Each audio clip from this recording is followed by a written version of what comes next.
Kongamano hili ni ushahidi wa namna ambavyo legacy ya Maalim Seif inaendelea kuishi, na nadhani baada ya kumsikiliza ndugu yetu, kaka yetu wengine,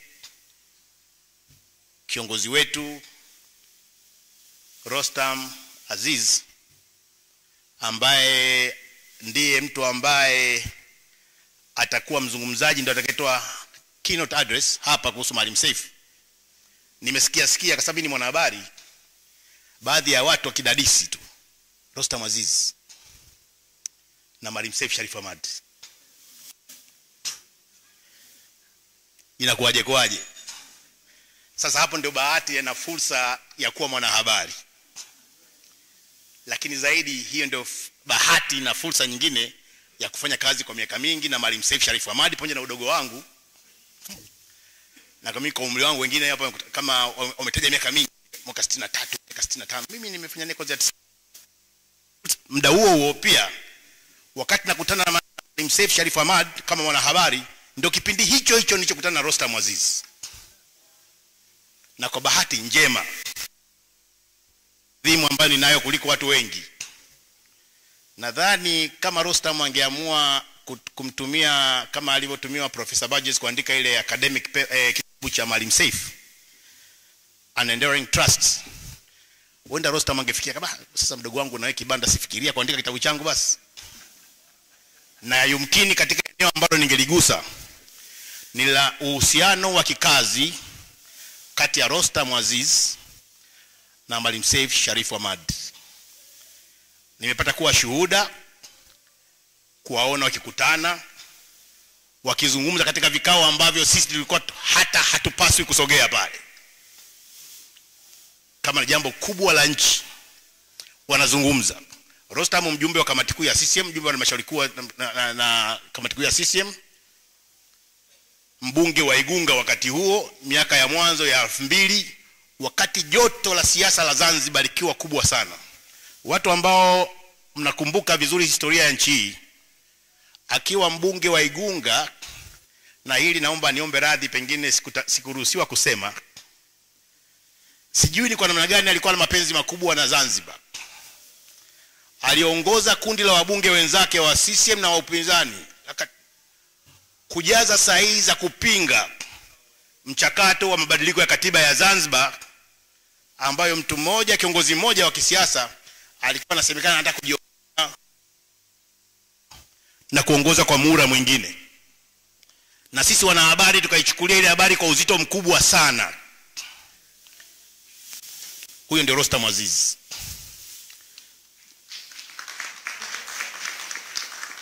Rostam Aziz ambaye nasikitika kama mwanahabari, kwa sababu ya kuzingatia miko na maadili ya uandishi wa habari, sikuruhusiwa kuandika kitu ambacho nakijua, ndiye aliyekuwa nyuma ya kile kilichozaa serikali ya umoja wa kitaifa.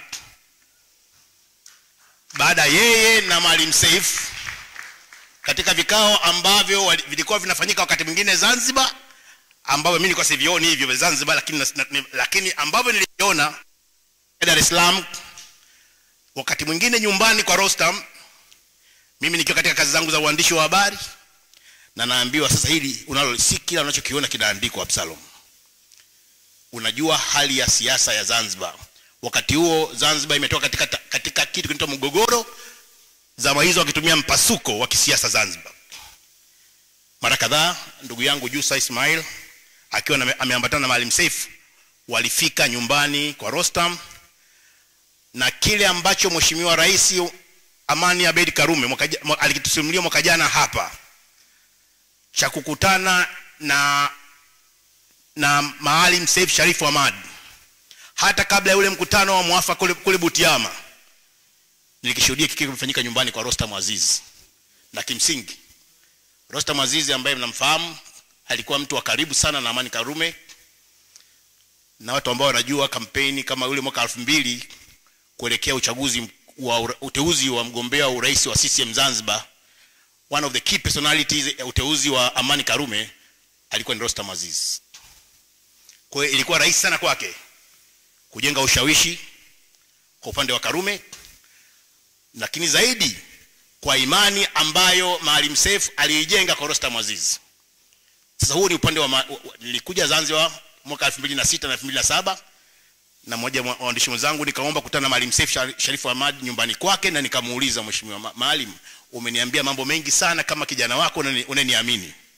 Na moja ya mambo ambayo baba Maalim Seif alipata kuniambia wakati huo ni namna baba wa taifa alivyokuja akamuomba radhi yeye kutokana na makosa ambayo aliyafanya mwaka 87 88 ya kumfukuza wanachama. Na hili watu ambao mmesoma kitabu cha 38 Reflections cha Julius Nyerere ambacho kimeandikwa na kuhaririwa na Profesa Mandosia na Mwapachu, Maalim Seif amesema pale akinukuu maneno ya baba wa taifa akihojiwa na Deutsche Welle, namna ambavyo kama akiwa rais moja wapo lilikuwa ni kumvua wanachama Maalim Seif Sharif Hamad. Huyo ndio mtu ambaye leo Rostam Aziz atakuja kutuambia ni kwa namna gani alimfahamu Maalim Seif na kwa namna alivyoshirikiana. Na tunajua Rostam Aziz amepata kuwa mweka hazina wa Chama cha Mapinduzi, na kabla ya hapo Maalim Seif alikuwa mkuu wa idara ya mipango na uchumi. Nitumie fursa hii kumkaribisha Mheshimiwa Rostam Aziz kuja kuzungumza hapa, na ili tupate muda mzuri na wa kutosha wa maswali. Huo ulikuwa ni utangulizi. Karibu Rostam Aziz.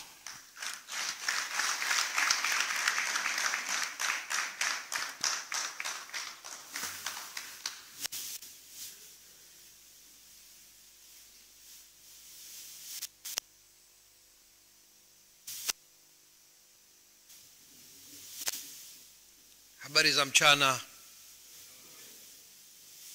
ndugu wageni waalikwa, mabibi na mabwana, distinguished guests from abroad, ladies and gentlemen. Nimefurahi sana kualikwa kwenye shughuli yetu hii ya leo.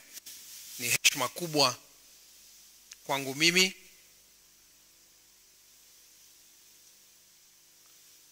na ningependa niwashukuru wale wote waliohusika na maandalizi ya shughuli yetu hii ya leo.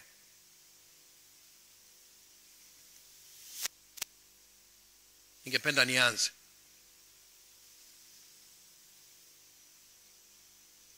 Ulipokuwa unakaa na Maalim Seif Sharif Hamad, ulikuwa unahisi hasa kuwa umekaa na kiongozi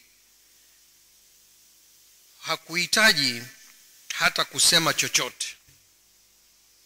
Uwepo wake popote alipokuwepo alithibitisha uwepo wa kiongozi, tena kiongozi kwa maneno hasa ya kiongozi.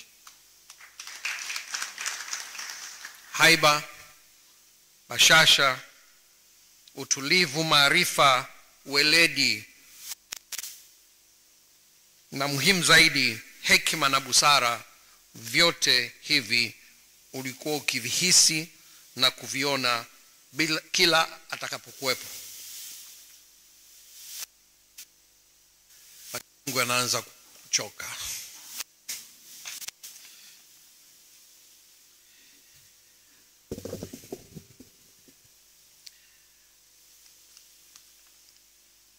Haya si ya kuhadithiwa na wengine. Nimeahisi na kuyaishi mimi mwenyewe nilipokuwa nikikutana na Maalim Seif. Pengine wengi mnaweza kustaajabu kuwa ni kweli Rostam alipata kukaa pamoja na Maalim Seif kiasi hicho hadi kuweza kumjua na kumzungumza hivi ninavyozungumza hapa leo. Jibu lake ni ndio. Nilibahatika na namshukuru sana Mwenyezi Mungu kwa kunipa bahati hiyo, kwamba sio tu nilikuwa nakutana na Maalim Seif, bali tumefanya kazi pamoja kufanikisha jambo moja kubwa sana katika nchi yetu, jambo la maridhiano yaliyozaa serikali ya umoja wa kitaifa.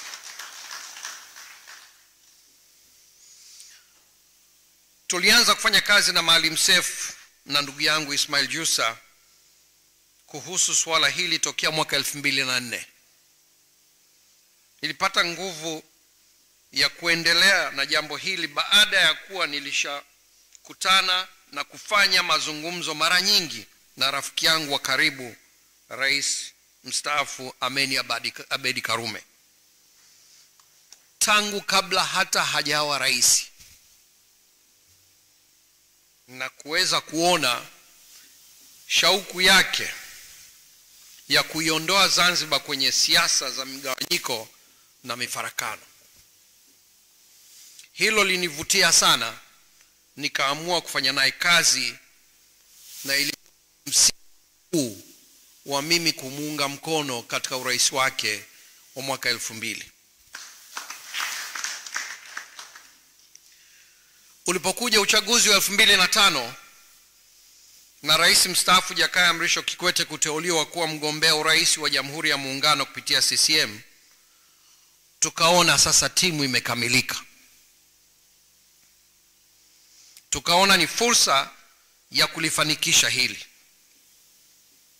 Huu ulikuwa ndio msingi wa mazungumzo ya muafaka watatu ambayo yalikuwa kisiki na hatimaye yakaja kukwamuliwa na mazungumzo ya maridhiano kati ya rais mstaafu Abedi Karume na Maalim Seif hapo mwaka 2009.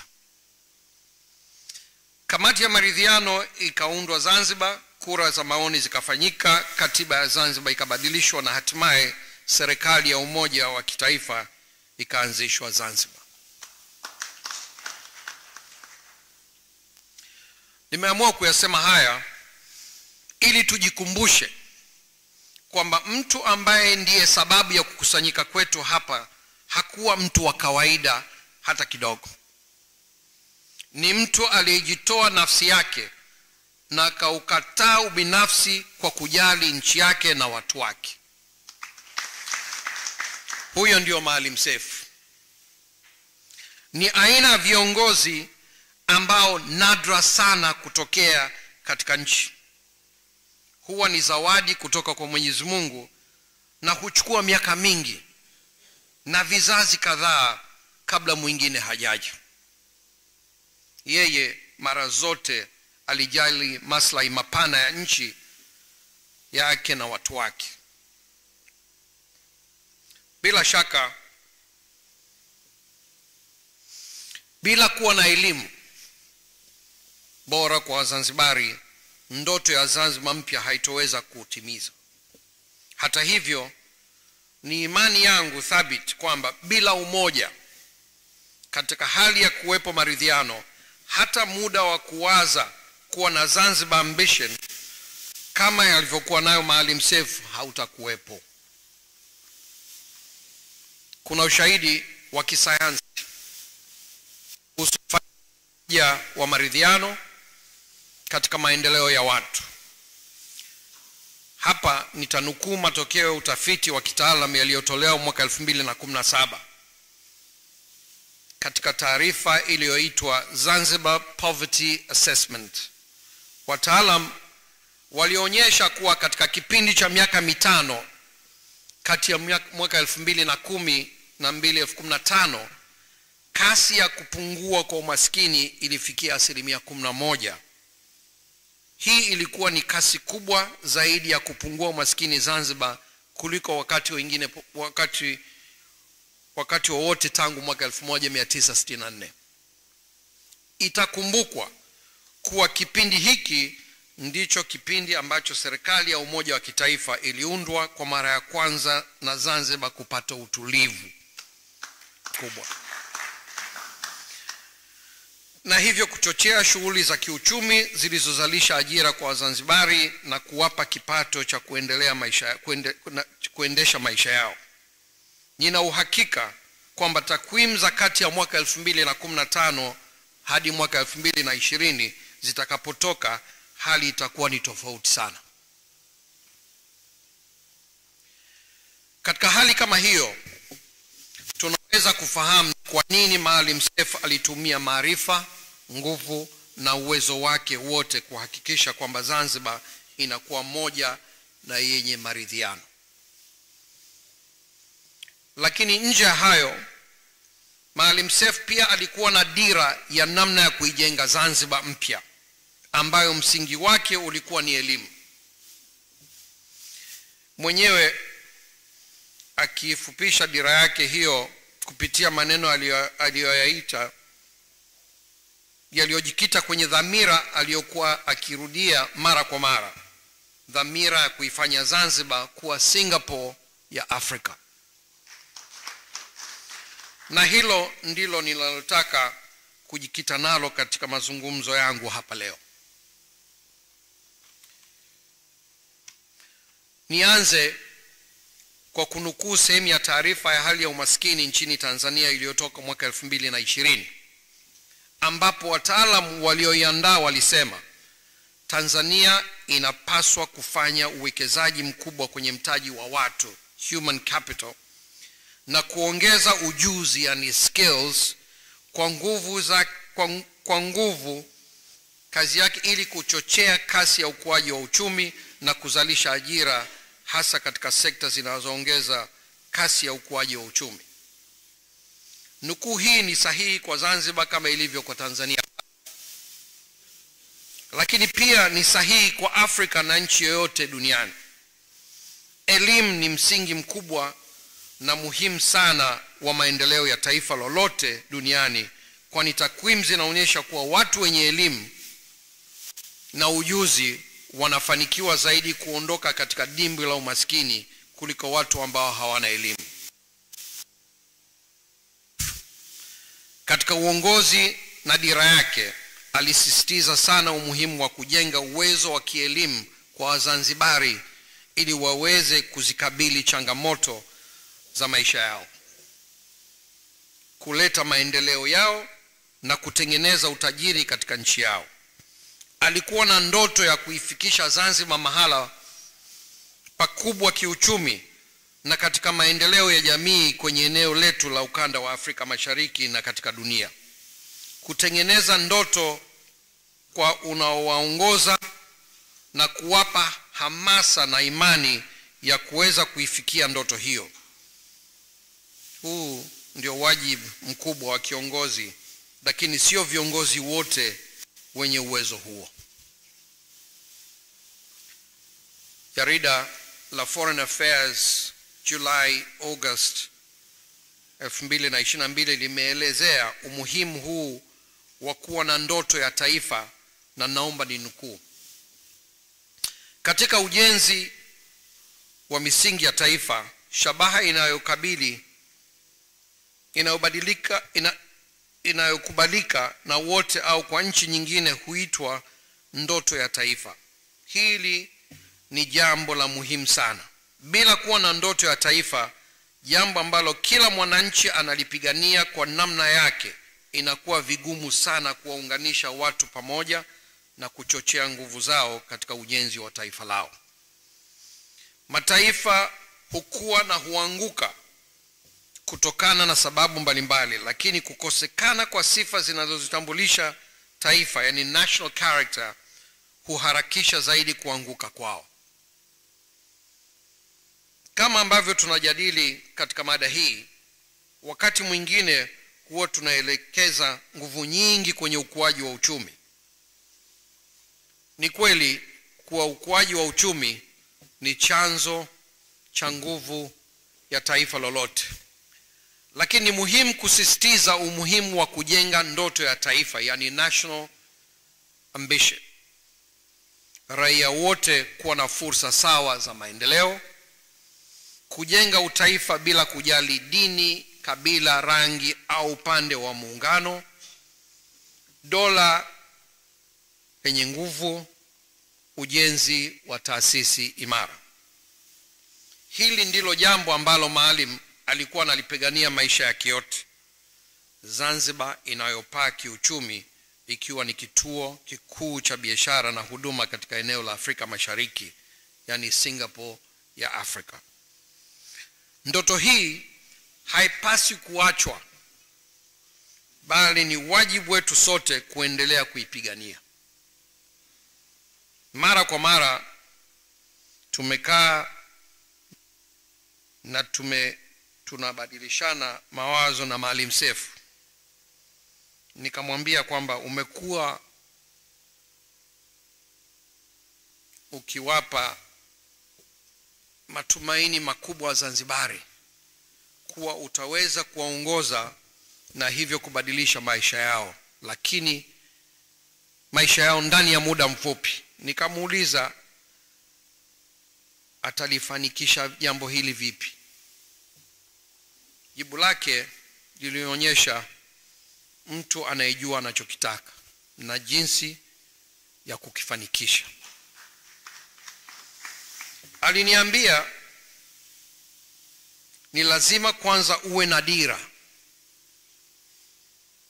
Akaniambia yeye anayo dira ya namna ya kuweza kuibadilisha Zanzibar kwa nchi tajiri ambayo watu wake wanaishi vizuri na kupata huduma bora kutoka kwenye serikali yao. Lakini akasema dira hiyo haiwezi kufanikiwa ikiwa wananchi wa Zanzibar hawatakuwa sehemu yake na badala yake wakawa watazamaji tu wa mafanikio ya wawekezaji kutoka nje. Akasema katika hali iliyoonyesha ana imani ya dhati anachokisema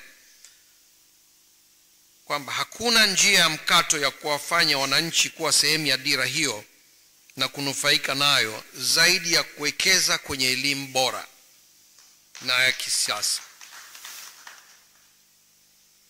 ambayo itajielekeza kwenye fikra huru, yani critical thinking, maarifa makubwa, weledi, ubunifu na kujenga watu wanaojiamini.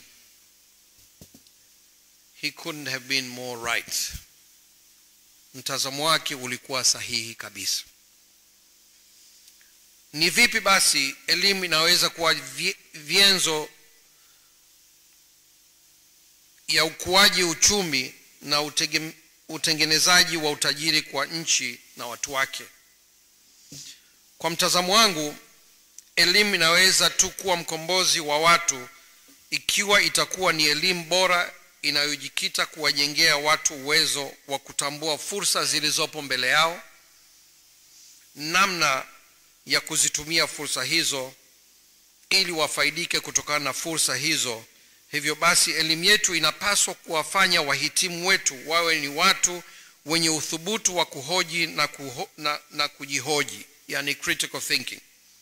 Iwafanye wahitimu wetu wawe ni watu wanaoweza kujitathmini, self assessment and self evaluation.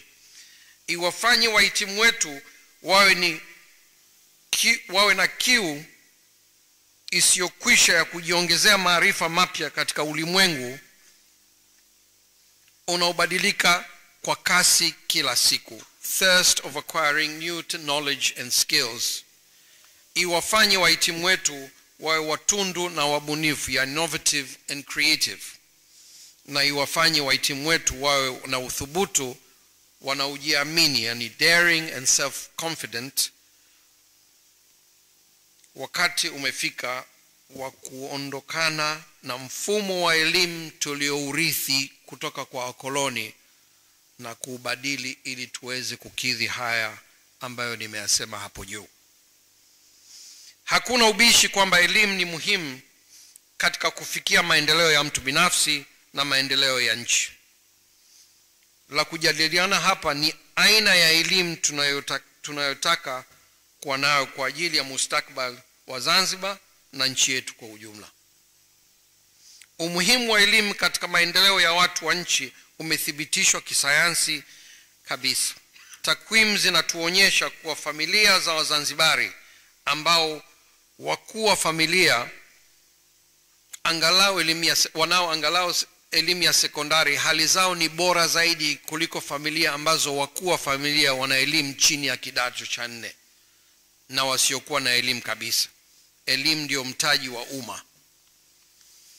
Elimu ni moyo wa maendeleo ya taifa lolote, maana inawezesha nchi kupata teknolojia za kisasa na kujenga uwezo wa kukuza uchumi na kuleta maendeleo ya maana yanayobadilisha maisha yetu. Elimu bora huzalisha utajiri wa nchi, yani wealth creation, ambao hutumika ili kuongeza kasi ya maendeleo. Umaskini si sifa ya raia mwema au kiongozi bora.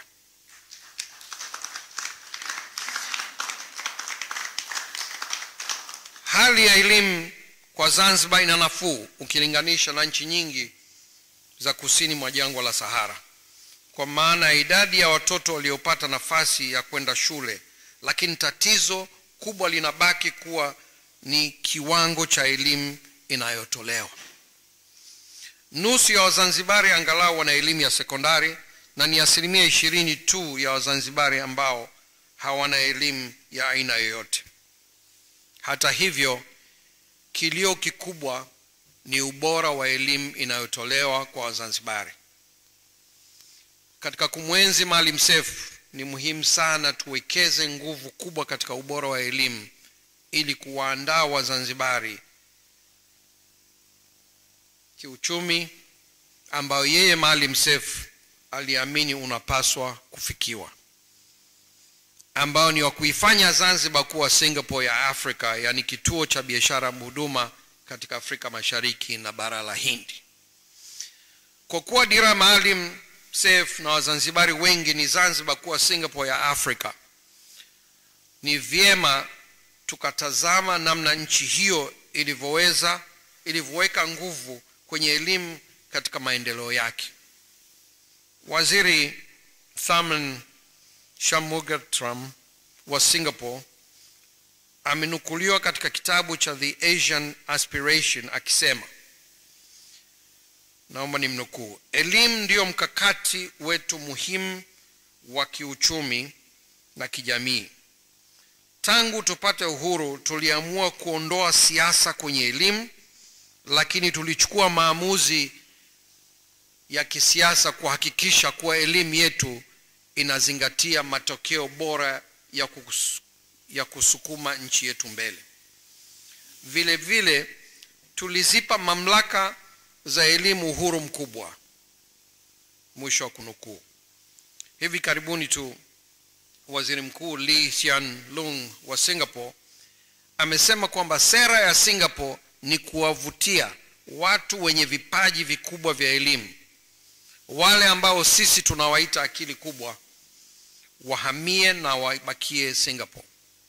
Alisema hao wanaweza kuwa chachu ya maendeleo ya Singapore. Mbegu ya kuthamini elimu na weledi katika kujenga Singapore mpya iliyo tajiri imeelezwa kwa ufasaha zaidi na Waziri Mkuu wa mwanzo wa Singapore Lee Kuan Yew katika kitabu chake The Singapore Story from Third World to First, ambapo alisema waliwekeza nguvu kubwa katika kuinua kiwango cha elimu nchini mwao kwa sababu waliamini kuwa elimu ndio inayoweza kuijenga Singapore aliyokuwa akiitaka. Lakini kutoa elimu hakukutosha. Akasema katika kuajiri waliondosha upendeleo wa aina yoyote na badala yake wakaenda kujifunza na kuutumia mfumo wa kampuni kubwa ya biashara ya mafuta ya Shell, ambayo ilikuwa inaangalia sifa za mtu, yani meritocracy, na ukao ndio mkazo wa uajiri walioufanya. Hivyo ndivyo Singapore ilivyojengwa, na hivyo ndivyo mfumo wa elimu katika nchi yote inaudhamiria kufikia ukuaji mkubwa wa uchumi na kuzalisha utajiri wa taifa unavyopaswa kuwa. Msingi wa mfumo wa elimu huo unapaswa kuwa uhuru wa mawazo, yani freedom of thought and critical thinking, ubunifu, innovation, na uwekezaji, yani empowerment, ambao nafurahi kuona kuwa ndio maudhui ya mkutano huu wetu wa leo. Utafiti wa viwango vya elimu katika nchi 54 za Afrika uliofanyika mwaka jana umebainisha kwamba Seychelles na Mauritius, nchi za visiwa kama Zanzibar, zinashika nafasi ya kwanza na ya tatu kwa ubora wa elimu wanazotoa. Kama Seychelles na Mauritius wameweza, Zanzibar pia inaweza. Katika kumwenzi Maalim Seif, Zanzibar inapaswa sasa kupanga mpango wa muda mrefu wa elimu inayopaswa kuendesha uchumi inaoutaka. Kwa Zanzibar pia kuanzia hapo panawezekana kabisa. Pa kuanzia ni wapi? Zanzibar na Wazanzibari wengi waliopo nje, yani diaspora, walikwenda kutafuta maisha na hivyo kupata elimu kubwa. Inapaswa kuwa na sera mahususi ya kuwavutia kurudi kwa ajili ya kujenga mfumo madhubuti ambao utahakikisha kizazi kipya cha Wazanzibari kinatayarishwa kwa elimu, kuwa na elimu inayokidhi maendeleo ya dunia ya sasa na ndoto ya aina uchumi ambao Zanzibar inataka kuujenga.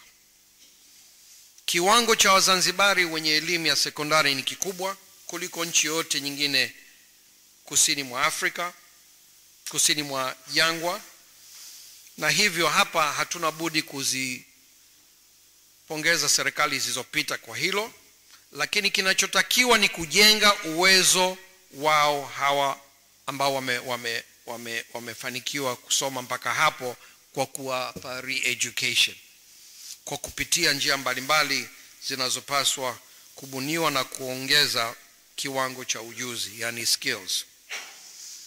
Elimu ujuzi itasaidia kujenga mtaji wa umma wa ndani ili kuwezesha wananchi wa Zanzibar na Tanzania kufaidika kwa pamoja na juhudi zinazofanywa na Rais wa Jamhuri ya Muungano wa Tanzania Mheshimiwa Samia Suluhu Hassan katika kuchochea mitaji kutoka nje. Ni muhimu hapa niweke msisitizo mkubwa kwamba mitaji kutoka nje, yani FDI, ni kichocheo cha ukuaji wa uchumi, kwani mitaji hii inaziba pengo la uwezo wetu mdogo wa kuweka akiba tulionayo hivi sasa. Uwiano wa uwekaji akiba wa pato la taifa, yani savings to GDP ratio, hapa Tanzania ni wa kiwango cha chini sana, yani chini ya 15%, wakati kwa uchumi wetu ili tupige hatua kubwa ya maendeleo tunahitaji angalau kuwa na uwiano wa 30%. Hii nakisi inafidiwa na akiba za watu wengi kutoka nje. Tangu ameingia madarakani Rais Samia Suluhu Hassan na Rais wa Zanzibar Dr. Hussein Ali Mwinyi wamekuwa mstari wa mbele kushawishi mitaji kutoka nje kuingia nchini. Katika kipindi cha mwaka mmoja tangu Machi 2021 mpaka Machi 2022, mtaji kutoka nje ulioingia nchini iliongezeka kwa 300% kutoka bilioni 1.13 na kufikia bilioni 4.14 za Kimarekani. Vile vile kutokana na juhudi za Rais Samia Suluhu Hassan, Tanzania imeweza kufungua mahusiano yake na mashirikiano ya kimataifa kiasi cha kufaidika na mikopo nafuu na riba sifuri kutoka shirika la fedha la kimataifa IMF, ambapo fedha hizo zinaelekezwa katika uwekezaji katika sekta ya elimu na afya. Uwekezaji wa kiwango hiki pamoja na faida zake hautakuwa na tija kubwa iwapo Watanzania hawaandaliwi kuwa na elimu yenye ujuzi, na matokeo yake watashindwa kutumia fursa ipasavyo na faida yote kwenda kwa wawekezaji kutoka nje na kuwafanya Watanzania na Wazanzibari kubaki watazamaji tu. Hii ni hatari kwa taifa lolote lile. Juhudi zinazofanywa na Rais Dr. Mwinyi kutazama sekta ya elimu Zanzibar kwa kuunda kikosi maalum kilicho sheheni wataalam wabobezi wa elimu kwa lengo la kuona namna ya kuongeza ubora wa elimu Zanzibar ni juhudi zinazopaswa kuungwa mkono na ni njia bora ya kumwenzi Maalim Seif. Lakini kama nilivyosema, elimu bila ya umoja na maridhiano miongoni mwa Wazanzibari haitotufikisha popote. Kwa bahati nzuri sana, kwa jinsi ninavyomfahamu Dr. Hussein Mwinyi, yeye ni muumini wa maridhiano. na kwa kuwa anajali maendeleo ya Wazanzibari na kwa sababu anajua hayawezi kupatikana bila maridhiano, basi naamini tutaona maridhiano yakiimarika zaidi katika kipindi chake cha uongozi. Maendeleo ya kiuchumi na hususan uimarishaji wa uchumi mpana yanapaswa kuwa kipaumbele cha serikali yoyote ile iliyoko makini, kwani kukua kwa shughuli za uchumi ndio kunazalisha ajira na hatimaye maisha ya wananchi kuwa mazuri na bora zaidi. Maalim Seif, licha ya kwamba hakuwahi kuwa kiongozi mkuu wa nchi yetu, lakini katika wadhifa aliyoushika serikalini alionyesha juhudi za ujenzi wa uchumi. Alipokuwa katibu wa halmashauri kuu ya CCM mipango na uchumi miaka 80, katikati ya utaifishaji wa mali za watu, Maalim alizuia baadhi ya utaifishaji kwa sababu tu aliamini kuwa uchumi unajengwa na sekta binafsi. Maalim Seif alihadithia mwenyewe kuwa alipotembelea kiwanda cha kuchakata mafuta ya kula kule kwetu Shinyanga na kukutana na wamiliki na kuelezwa namna biashara ile inavyofanya kazi, alizuia utaifishaji wa kiwanda kile. Hata sera za kufungua milango ya biashara ambazo Rais Ali Hassan Mwinyi alitekeleza baada ya mwaka 1985 zilitokana na kazi ambayo Maalim Seif alifanya na Rais Mwinyi wakati wawili hao wakiendesha serikali ya Zanzibar mwaka 1984. Hakika Maalim Seif alikuwa miongoni wa viongozi mahiri, mwenye maono, dira na nia kuipeleka Zanzibar na Tanzania katika uchumi wa juu zaidi kwa manufaa ya watu wake. Nirudie kusisitiza kuwa uchumi endelevu ni uchumi ambao unashirikisha wananchi vya kutosha. Wananchi hawawezi na hawapaswi kuwa watazamaji tu au wafanyakazi tu wa wageni. Ni lazima elimu na juhudi za makusudi za kisera zielekezwe katika kuhakikisha ushiriki wa wananchi katika uchumi wao. Tusibaki kufurahia takwimu tu za ongezeko la mitaji, kukua kwa GDP na kadhalika. Kama watu hawaoni mabadiliko, hizo takwimu hazitakuwa na msaada unaostahili. Hapa Zanzibar, wananchi wengi wapo katika sekta ya huduma kwa sababu ya aina ya uchumi wake.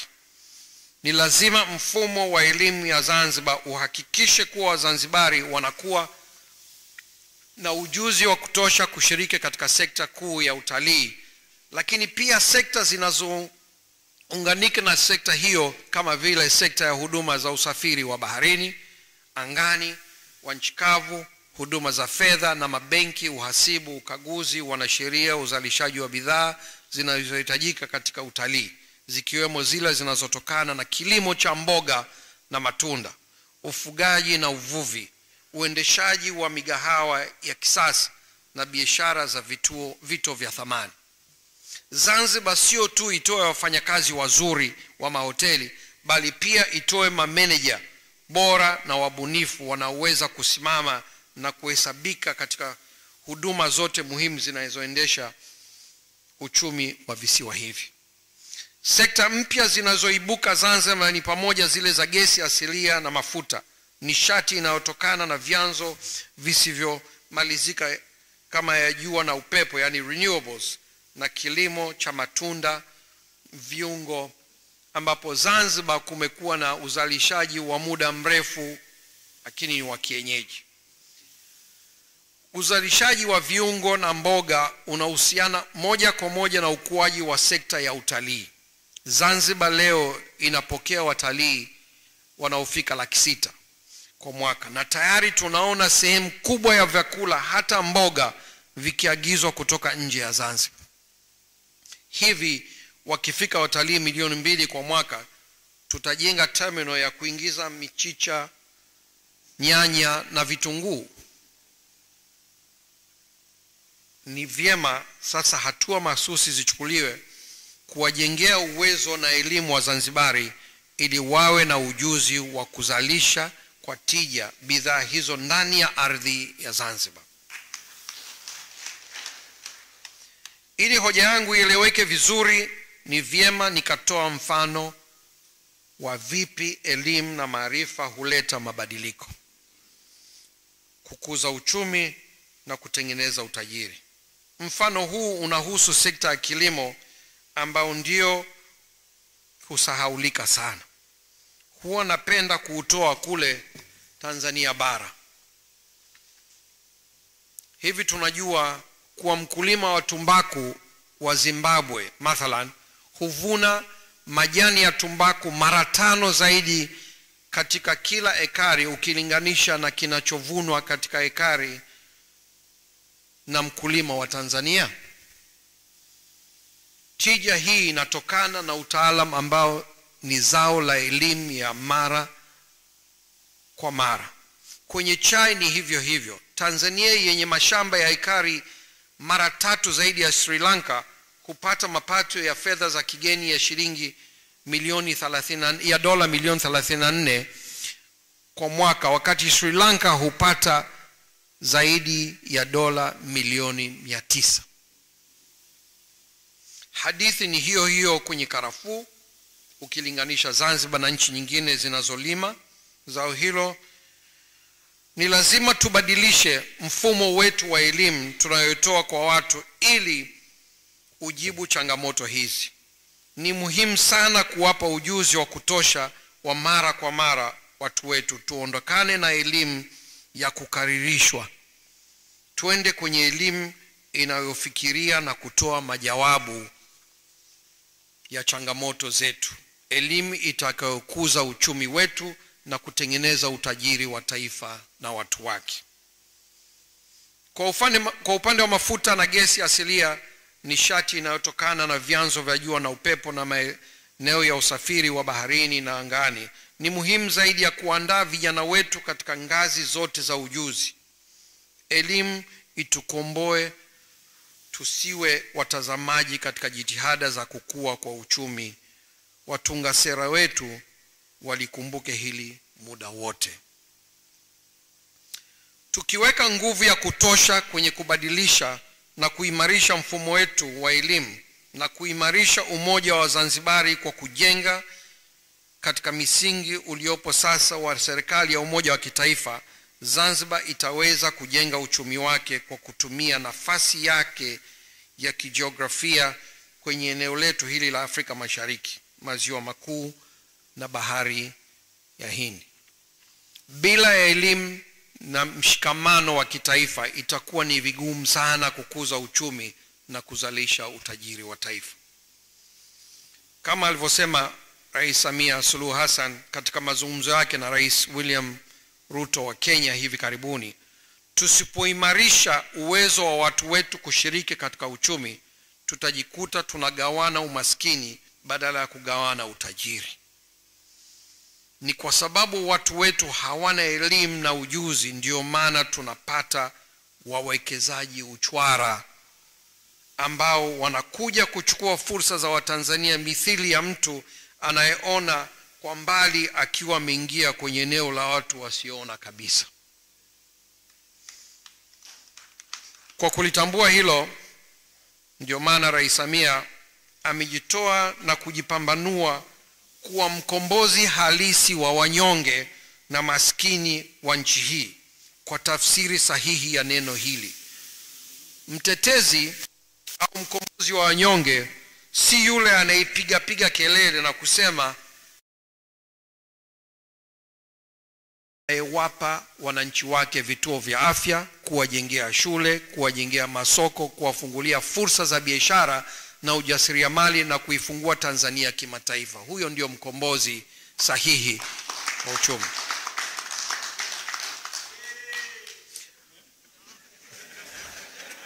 Tunaiona dhamira yake hasa ya kuwafanya Watanzania wawe wachezaji na sio watazamaji tu wa maendeleo ya wengine. Anataka kuona Watanzania wakiwa washiriki na sio watazamaji wa watu wengine wanaokuja kutoka nje na kuchukua fursa zote. Utajiri unatengenezwa kwa uchumi kukua kwa kasi kubwa ukishirikisha watu, yani local participation. Ili uchumi ukue kwa kasi na ushiriki wake uwe mpana, na lazima watu wawe na maarifa ya kutosha kuendesha uchumi huo. Maalim Seif alitaka kujenga Zanzibar yenye watu wenye elimu na maarifa ya kutosha kuendesha uchumi ambao unatoa huduma kwa eneo lote la Afrika Mashariki, maziwa makuu na bara la Hindi. Tuishi na dira yake, tunapaswa kujielekeza huko. Hiyo ndio namna bora kabisa ya kumwenzi mzee wetu huyu. Kwa mtazamo wangu,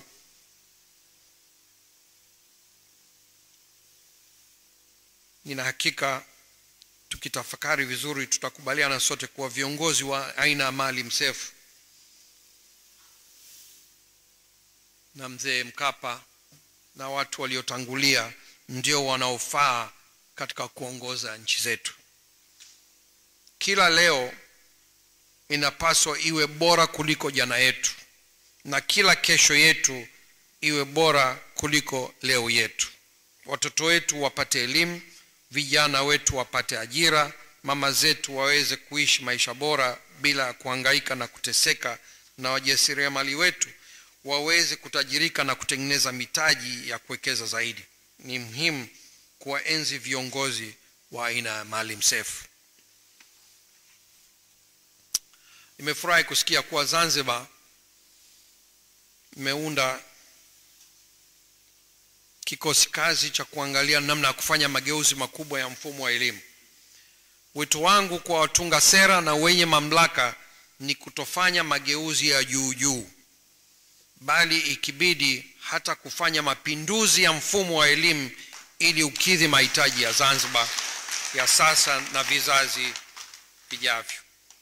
Kikosi kazi cha elimu Zanzibar kisiangalie tu upungufu wa majengo na vifaa, bali kiangalie walimu wetu na jinsi wanavyopatikana, maslahi yao, ili kuwapa motisha. Lakini kubwa na muhimu kuliko yote, kuangalia kwa kina mitaala na mitindo ya usomeshaji wa vijana wetu na kubadilisha ili kukidhi mahitaji ya kutupa elimu inayofikirisha, inayokuza ubunifu na inayowawezesha vijana wetu kuwa na uthubutu. Kutokana na udogo wake, Zanzibar inaweza kutuonyesha njia, na inapaswa kutuonyesha njia kama zilivyofanya Singapore na Mauritius. Tunataka tuisome Zanzibar ikiwa miongoni mwa nchi 3 bora kwa kiwango cha elimu katika Afrika, na hilo linawezekana. Nimalizie kwa kuacha swali kwa washiriki wa mkutano huu mkubwa na muhimu. Kwa muda mrefu tumekuwa tukigubikwa na mjadala usioisha wa muundo wa muungano, ambao inadhaniwa kuwa utaipa Zanzibar nafasi ya kukua kiuchumi kama vile visiwa vya Singapore, visiwa vya Mauritius na Seychelles. Mimi sitaki kuingia kwenye muundo wa kisiasa, maana najua mjadala huo hautakwisha. Nadhani niruhusu nitoe suggestion kwamba sisi tuzungumzie habari ya muundo kiuchumi. Ni kwa nini hatujadili kwa kutazama mahusiano ya kiuchumi kati ya China na Hong Kong katika kuitazama Zanzibar ndani ya Jamhuri ya Muungano? Historia inatufunza nini kutoka Guangzhou ya China, na namna zoezi hili linavyoweza kubadili uchumi wa China? Hebu tutafakari haya. Sio dhamira yangu kubadili msemo wa zamani wa kina Mzee Nkrumah, kwa sababu nadhani uhuru tumeshapata. Tunachotakiwa sasa ni kutafuta uchumi ulio imara. Mimi ni muumini wa kwamba economics predetermines politics, yani uchumi ndio huamua siasa na sio vinginevyo. Naomba niwashukuru kwa kunisikiliza, na washukuru sana kwa kunialika. Asanteni sana. Nashukuru.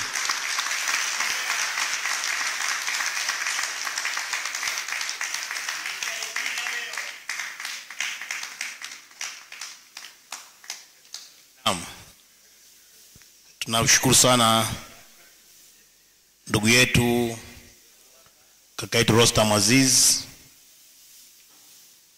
Maana nilikuwa naandika hapa nikakuta nikalazimika nimrekodi kabisa nisije nikamiss. Na nadhani hizi dakika 40 ambazo wamezungumza zimetosheleza na kukidhi haja ya mahitaji yetu. Nadhani sasa umefika wasaa wa mjadala. Amezungumza kuhusu kile amekita wawekezaji uchwara. Wakati najiandaa kuuliza maswali, maana nimekuwa namsikia mara kadhaa anaongea kuhusu uwekezaji uchwara na kufanya biashara uchwara. Pengine atupe kwa muktadha halisi wa Kitanzania anamaanisha nini sana hasa anapozungumzia uwekezaji uchwara na wafanya biashara uchwara kwa muktadha halisi wa Kitanzania. Jamani, maswali watu watatu wa kwanza. Naam, tunaanza. Sasa wewe uliuliza asubuhi, lakini sasa Salum si uje basi raundi ya pili. Kuna mwanamama wali asimame mwenyewe tu hapo. Simama basi. Jamani, tukampeleke mic pale. Salum, tutarudi hapa, weka akiba tu. Nafasi yako ipo. Salum mwalimu. Dada, utaanza jitambulishe kama tulivyokubaliana asubuhi. Jina lako kwa ufasaha, kwa ufupi. Mic jamani, mic pale.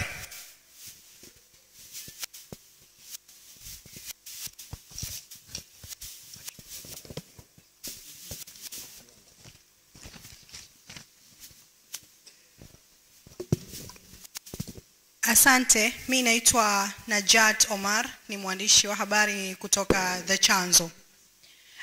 Bwana Rostam, kwanza niseme asante kwa niaba ya Wapemba kama ulizungumza na Maalim kuhusu serikali ya hii iliyoko Zanzibar.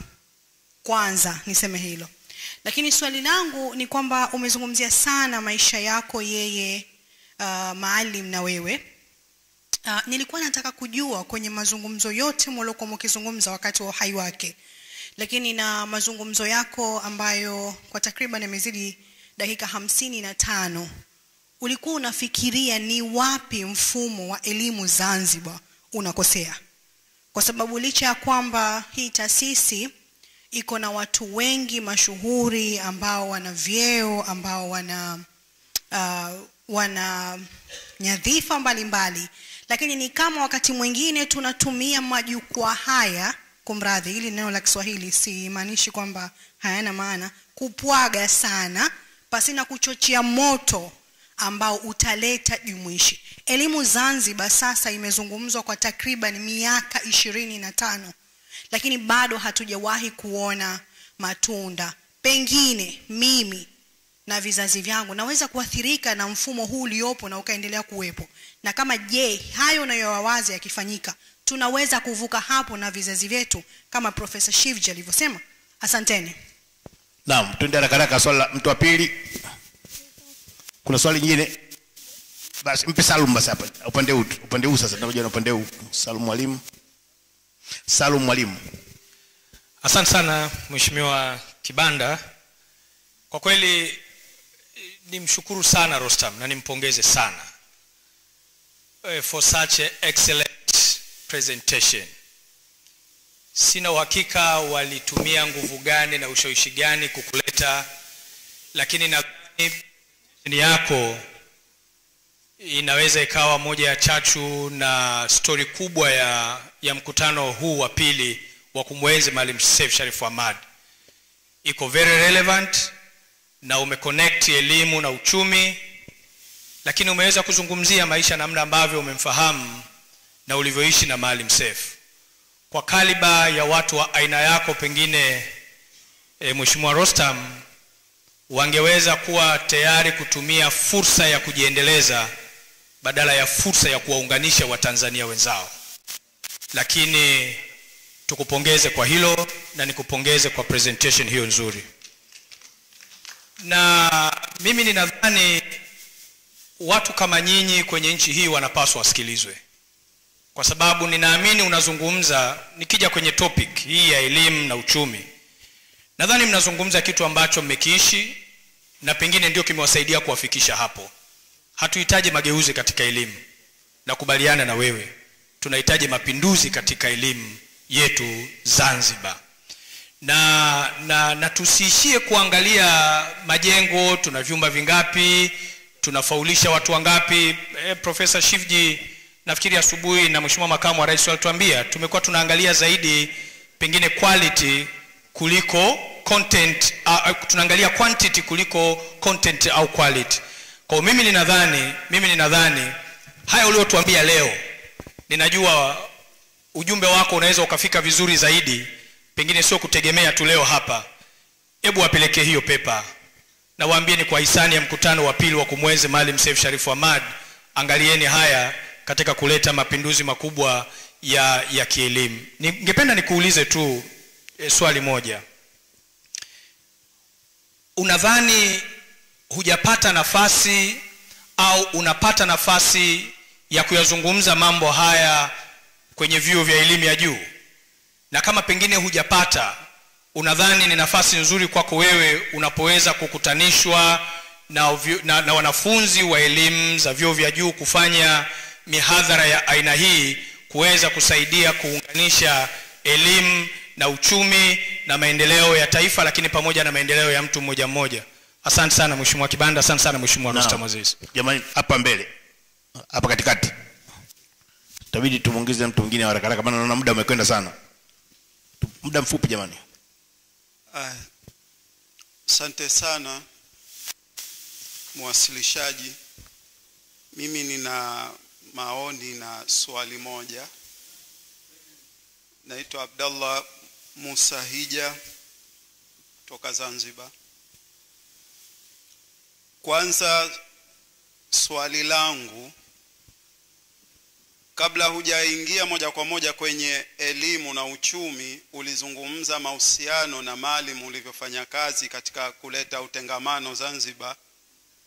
Ukasema ulifanya kazi vizuri, hata alipochaguliwa Mheshimiwa Kikwete ukahisi kwamba timu imekamilika. Swali linakuja, Kikwete huyu ambaye ulihisi timu imekamilika alitumia nguvu nzuri mno kusaidia mafungamano ya Zanzibar kwa miaka 2010, lakini Kikwete huyu 2015 tunaona alitumia nafasi yake kubwa mtengamano ule kusaidia kuvunjika. Ulikuwa wapi na ulimsaidia nini juu ya hili? Narudi katika suala la elimu Zanzibar. Katika mchangilio wangu pa kuanzia ni wapi? Ushauri wangu mimi, sehemu ya kwanza ya kuanzia, mabadiliko ya mfumo wa elimu ya mara kwa mara tunatakiwa kwa serikali kuweza kuachana nayo. Moja ya kitu ambacho tumekishuhudia kwamba serikali imekuwa ikifanya mabadiliko ya mfumo wa elimu ya mara kwa mara, ndiyo ambayo yanasaidia kuangusha zaidi mfumo mzima wa elimu. Kuanzia kwenye miaka 1987 ukianza kuangalia hapo kuja mbele, elimu ya kuanzia 87 kwenda nyuma tangu 64 na kutoka 87 kuja huku, mabadiliko ya mara kwa mara ndiyo ambayo yameua. Kwa mfano, vyuo ambavyo vilikuwa vinatoa taaluma Zanzibar almost ya vyote vimeuliwa, na ndivyo ambavyo vilikuwa vinakuza taaluma kwa walimu. Hatuna vyuo vinavyoandaa walimu. Tuna vyuo vikuu ambavyo vina sehemu ya department ya ualimu, lakini hatuna vyuo vya ualimu kama tulivyokuwa. Kwa mfano, chuo cha Mkuruma ambacho unaona hasa walimu wanaandaliwa. Kwa hiyo nadhani turudi huko, tutasaidia. Lakini muda kikosi maalum, samahani, yani sasa hivi tuna saa 1 kamili, tumeshamaliza. Nimekusikia. Naam. Kikosi maalum, kabla sijaja hapa mimi nimefanya survey ndogo. Kikosi maalum ambacho kinakusanya kikosi hiki kwa masikitiko makubwa hakishuki chini kwa wadau zaidi kuchukua maelezo. Badala yake hatuelewi maoni hayo wanakusanya kwa nani. Hata wale wahusika wanaosimamia elimu ukiwauliza wanakuambia sisi hatujawahi kufatwa nao. Mapendekezo yangu, kikosi cha elimu kirudi kikawahoji mpaka wakulima wa chini juu ya aina ya mfumo wa elimu kwa watoto wao, upi wanaohitaji na kipi kisaidie. Zaidi ya hayo, kwa sababu ya muda, nashukuru sana na waomba mawaziri mliopo, chukweni pepa, itakusaidieni kusaidia kuiendesha Zanzibar. Asanteni sana. Haya, mpe kuna dada hapo wa mwisho kwenye raundi ya kwanza kushoto kwako, hapo dada huyo. Naam. Swali fupi dadangu. Naam. Naitwa Mwanaisha Zuberi Mdeme. Tusikilizane. Mmenogewa na pepa mpaka mnaanza mjadala kabla hatujahitimisha. Anza dadangu kujitambulisha. Naitwa Mwanaisha Mdeme, ni katibu wa ngome ya vijana. Mwanaisha Mdeme. Mwanaisha Mdeme. Katibu wa ngome ya vijana taifa, chama cha ACT Wazalendo. Ana maswali mawili kwa Rostam. Swali la kwanza ni kwamba mapinduzi ya elimu, ni wazi kwamba hatuwezi kutegemea serikali peke yake na rasilimali zetu. Bila shaka itatubidi kualika wawekezaji. Swali ni je, yeye binafsi anadhani kuna mazingira haya yataruhusu kuwekeza kwenye elimu? Na swali la pili, anashauri nini kwa serikali kuhusu kuweka taratibu au sheria ambazo zitaweza kudhibiti ili tusizifute mila na desturi za Kizanzibari zisiasilike na utandawazi hasi? Naam. Anauliza mazingira haya yataruhusu uwekezaji katika elimu. Sawa dada Aisha. Naam. Sawa. Ile maiki nyingine hiyo ilete tuanze kujibu maswali hapo. Anayo maiki pale. Watu wanne hao. Maana muda wetu umekimbia, itabidi Deus sijui anafanyaje. Deus tutateta kidogo. Ndio ni yani maelekezo yako. Ndani sijui kama tutakuwa na raundi ya pili kwa sababu muda umekwisha. Naam, tusikize basi majibu.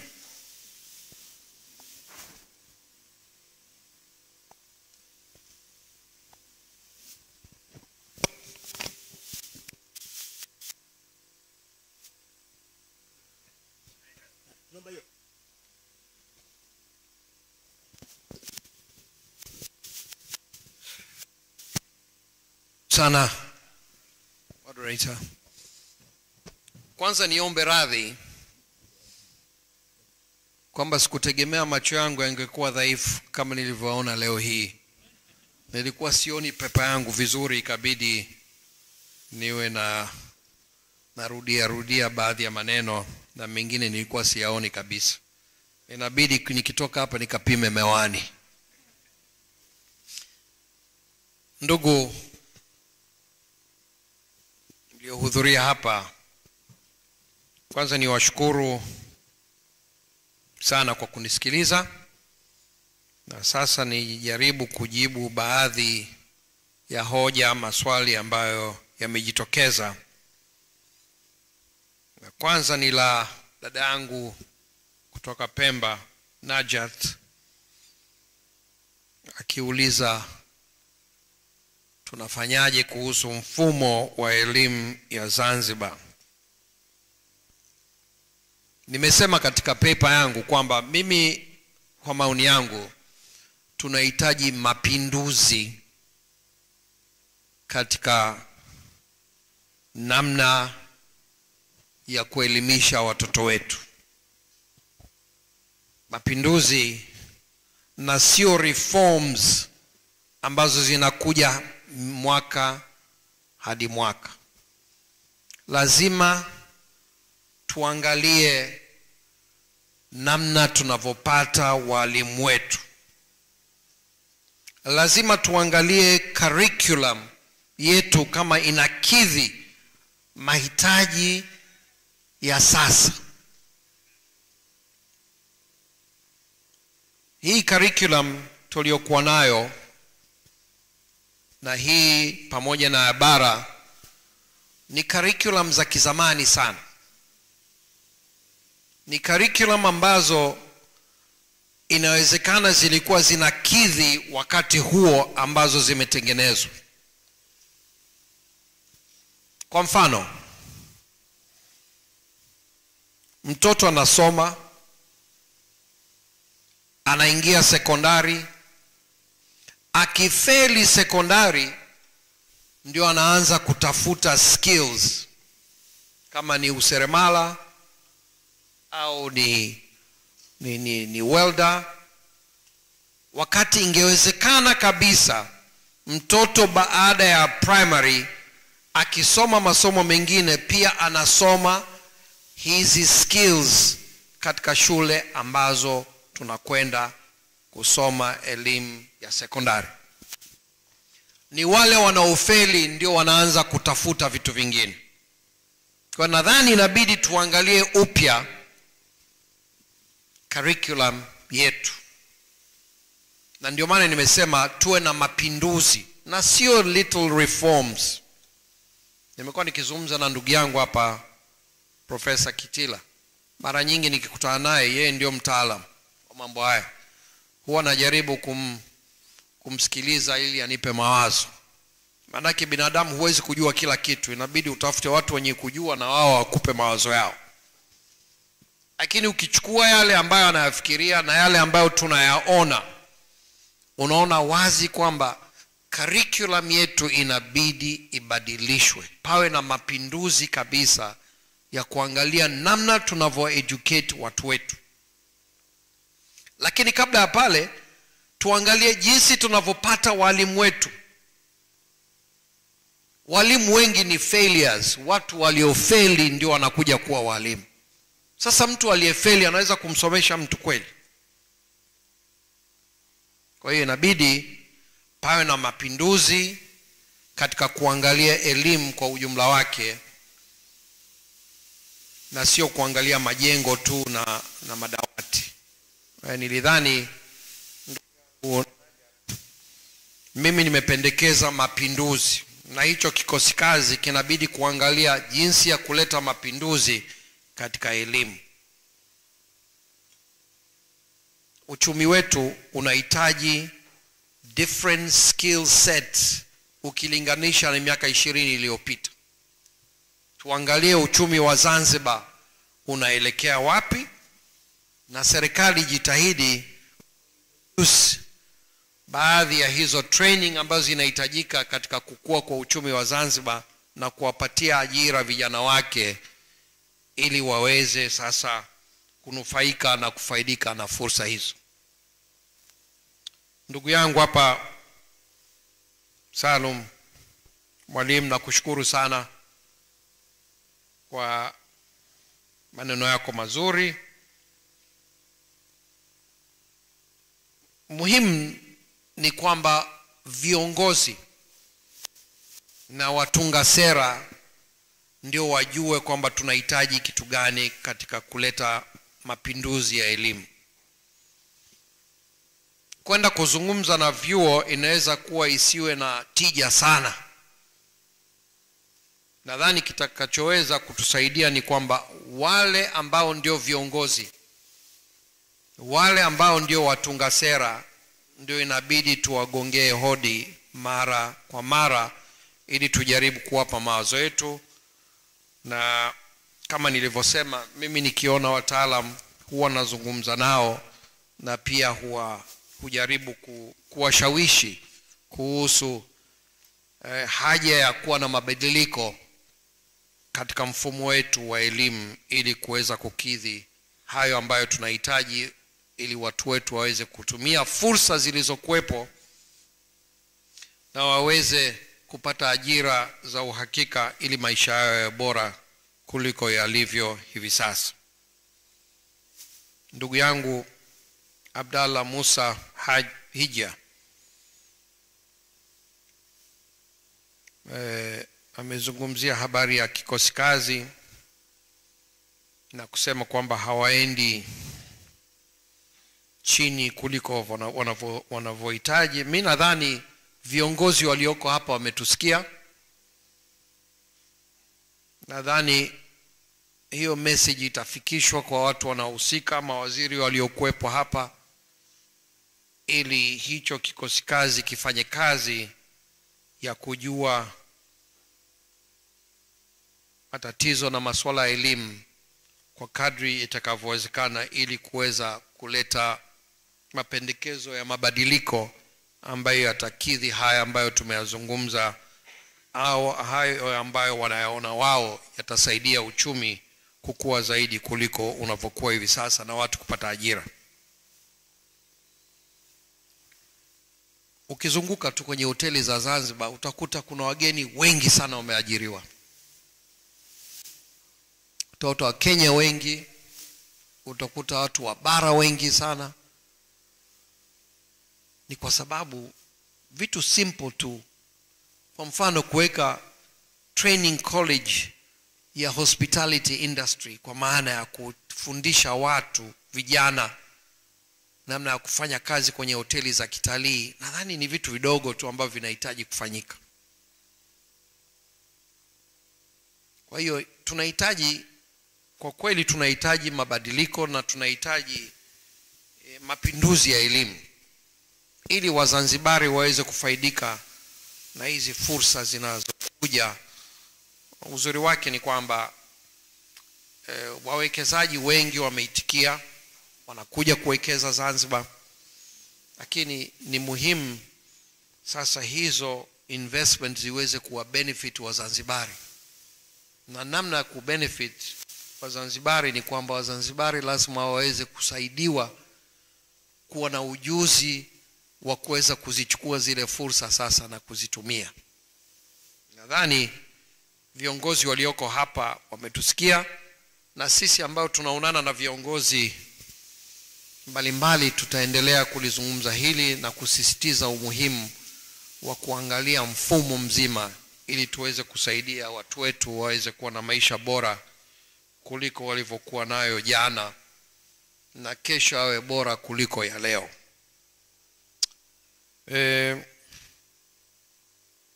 Mwanaisha hapa amezungumzia habari ya private sector investment katika elimu.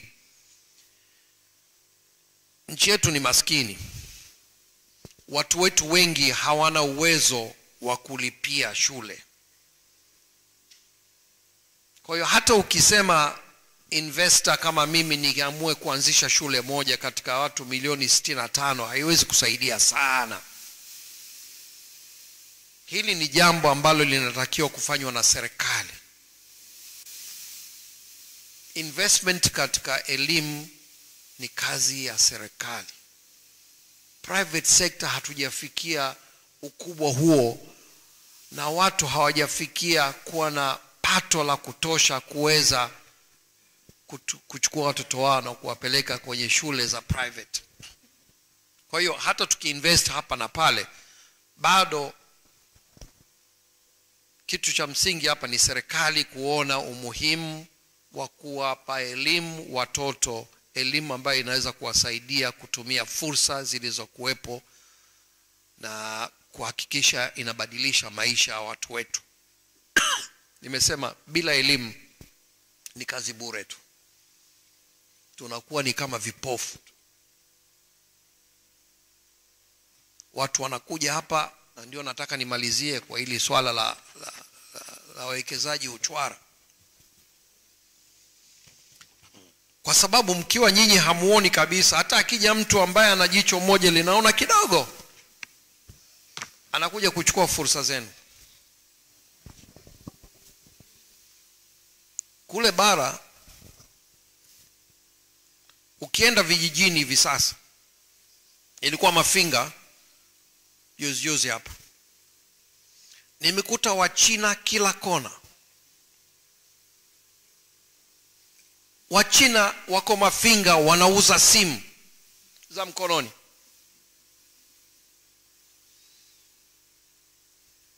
Wachina wamefungua kasino kwenye vijiji vyetu, kwa sababu watu wetu hawaelewi.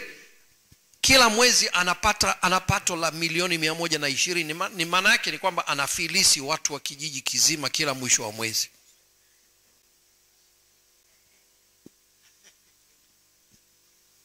Sasa maafisa wetu wa immigration wanaona hii ni sahihi kabisa, kwamba wanaruhusu Mchina anakwenda kijijini, anajiita mwekezaji, anakwenda kule, anauza simu barabarani, anafungua kasino,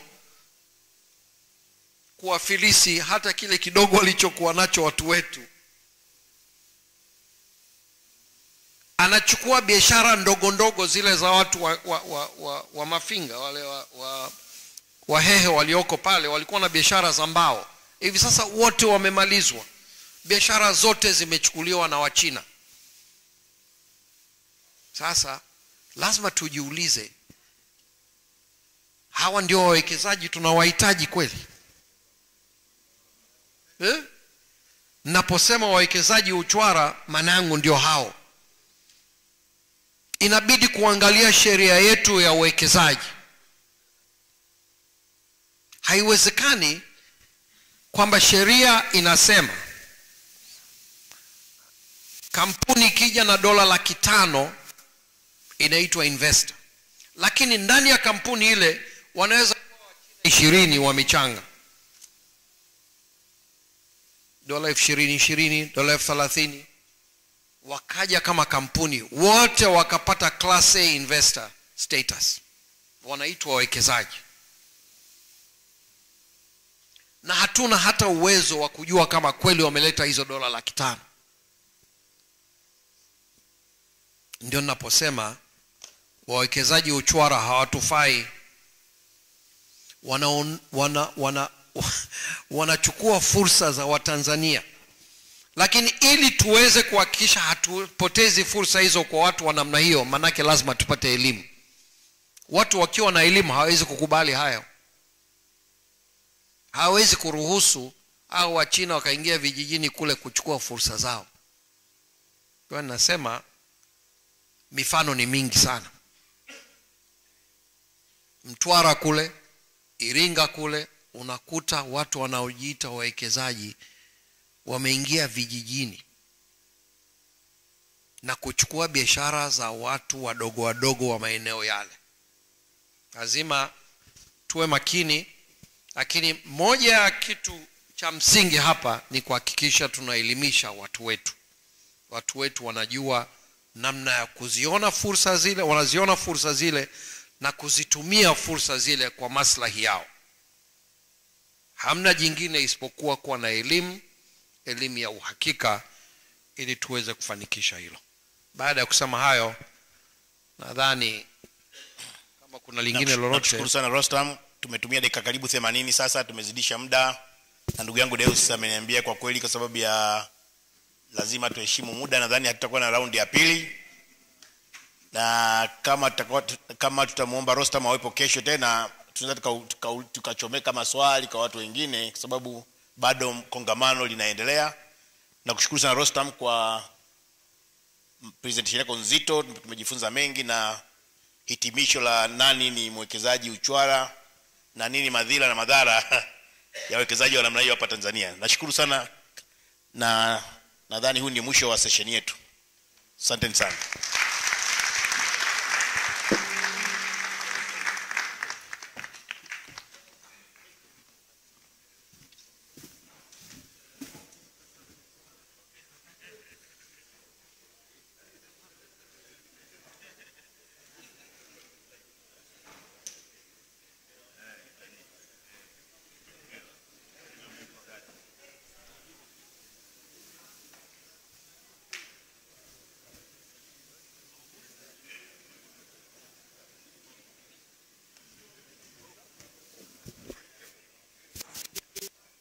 Hello. Aha. Niwashukuru sana ndugu zangu Absalom Kibanda kwa kutuongozea mjadala huo adhim. Nimpe pole ndugu yetu Rostam kwa shida ya macho, itabidi siku nyingine tuweke ambulance pale nje ili walau kama kunatokea matatizo madogo madogo kama haya tunaweza kuyatatua. Nashukuru walau tumepata wazo kwamba kumbe kunaweza kuwa na tenda ya kutengeneza terminal ya michicha na vitunguu ya kuja Zanzibar. Wallahi lazima tuitumie hiyo fursa vizuri. Zaidi ya hilo, kwa ridhaa yenu, tukitizama ratiba yetu mtaona tulipaswa tupate break, mapumziko mafupi ya dakika chache ya turuhusu kujipanga ili kuingia kwenye panel inayofuata. Lakini kwa kuzingatia kwamba muda ushaenda sana, tukisema tu break sasa hivi na uhakika kuna baadhi yetu hapa au nusu yetu hatutarudi na tutajikuta tu tumepoteza momentum. Kwa hiyo ili tuweze kumaliza ratiba yetu kama ilivyopangwa, mniruhusu kwa ridhaa yenu tuendelee na session ya mwisho, na si session ndefu. Kama mlivyoelezwa awali, tulimkaribisha rafiki yetu ndugu yetu David Coltart kutoka Zimbabwe kuja kushare na yeye uzoefu wao. Kama mnavyofahamu, kabla ya yale mabadiliko ya miaka ya mwanzo ya 2000, Zimbabwe ndio taifa la Afrika ambalo lilikuwa la kisomi zaidi. Ndio watu walikuwa wamesoma kuliko sehemu yoyote Afrika. Yapo mambo mengi na uhakika mazuri walioyafanya kufika hapo. Hizi Mauritius na Seychelles tulizoambiwa ni za jana tu, lakini kabla ya hapo walikuwepo Zimbabwe. Sasa ni muhimu tukapata uzoefu wao, na tutatumia mada yake yeye kufanya mjadala kidogo tu kabla ya kumaliza shughuli yetu kwa siku ya leo. David, I must apologize for setting you up on the graveyard shift when a lot of people's energies have gone pretty low, but I want to promise you that there is still sufficient energy in the room to take your presentation very seriously. And given the sensitivity of this subject, I will be the one leading you on this discussion, and hopefully we can have a very productive meeting out of it. So please welcome to the front, and I'll give you the podium right away so you can proceed to the topic from here. Karibu sana.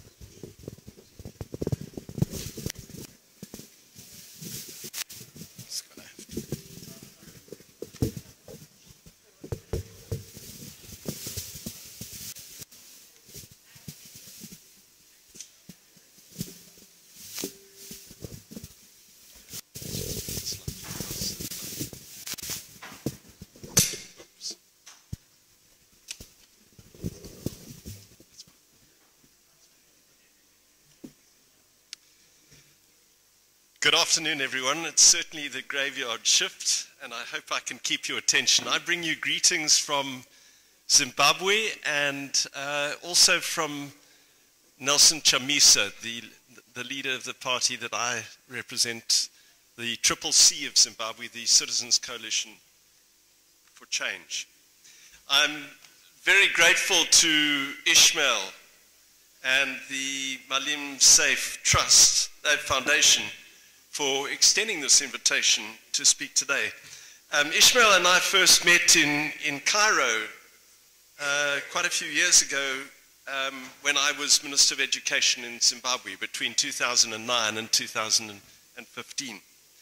And I'm delighted to see, Ishmael, you strong after your various trials that you've recovered from, and to see that your work and the work of the foundation continues to go from strength to strength. This is a very important conference, ladies and gentlemen, not just for Tanzania, but for our entire continent. And I believe that the topic that I've been given this this afternoon is a critical issue that all Africans need to confront. I think I'm true in saying that Africa in many respects is at a crossroads. Decades after the end of colonial rule, much of Africa's great potential is unrealized. For all the wealth that we have in Africa, in our human capital, for all the mineral resources we have, for all the tourism potential of Africa, the fact is that the vast majority of Africans remain mired in poverty. Africans are still endangering their lives trying to cross the Mediterranean in leaky boats. Millions of Africans right across the continent, particularly in my own country, Zimbabwe, have plans to emigrate to the United States and Europe and elsewhere. And one of the main reasons why this is the case is because of the crisis in the education sector throughout Africa. Young people are not getting the education they deserve, and they have lost hope. They've lost hope in their own systems, in their own countries, and in the continent. Whilst I can speak with authority regarding Zimbabwe, I of course have limited authority regarding the whole of Africa. But I can speak with authority regarding the crisis in education in Zimbabwe, my own country. Zimbabwe, as I'm sure many of you will agree, at one stage arguably had the best education system in Africa. I can say that using objective criteria. We had one of the highest literacy rates. Our graduates were sought after by universities throughout the world. And Zimbabwe's education history goes back to a pivotal point in the 1950s. And there's a very interesting comparison to be made between Zimbabwe's educational history and South Africa's educational history. Because after the nationalist ascension to power in 1948 in South Africa, they created what they called Bantu education, which was specifically designed to educate black South Africans to become laborers. In stark contrast to that, although there was a white minority government in southern Rhodesia, the then southern Rhodesia, it was headed by a relatively liberal government under Garfield Todd. And Garfield Todd and his wife Grace implemented the visionary Dadaya scheme. And the Dadaya scheme was centered on ensuring two things. Firstly, that the critical building blocks in the education system of numeracy and literacy were done well when children were young. And secondly, it sought to ensure that the brightest black Zimbabweans would be able to go right through the educational system progressively and come out with the best education possible. And in that sense, Garfield Todd and his wife were visionaries. They were way ahead of the rest of the continent. And they created a deep passion for education amongst Zimbabweans, a deep understanding amongst Zimbabweans about the importance of education. And the consequence of that is that teachers themselves in southern Rhodesia became an honored profession. Robert Mugabe himself was a teacher, and he was a good teacher, and he understood the importance of education and the importance that teachers were as this critical cog in the education system. And so when he finally came to power in 1980, he took what was still a very good system, but which had bottlenecks in it for black Zimbabweans.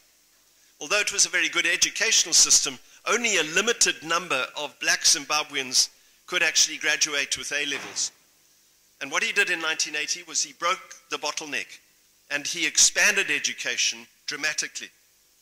And he built on the legacy of Garfield Todd of the 1950s. And we benefit from that in Zimbabwe still to this day. And the Zimbabwean education system still to this day, even though it's in a crisis, is qualitatively far superior to the South African education system. And it all goes back to what happened in the 1950s. But what has happened in the last 20 years is that the stunning successes in education in Zimbabwe have been reversed.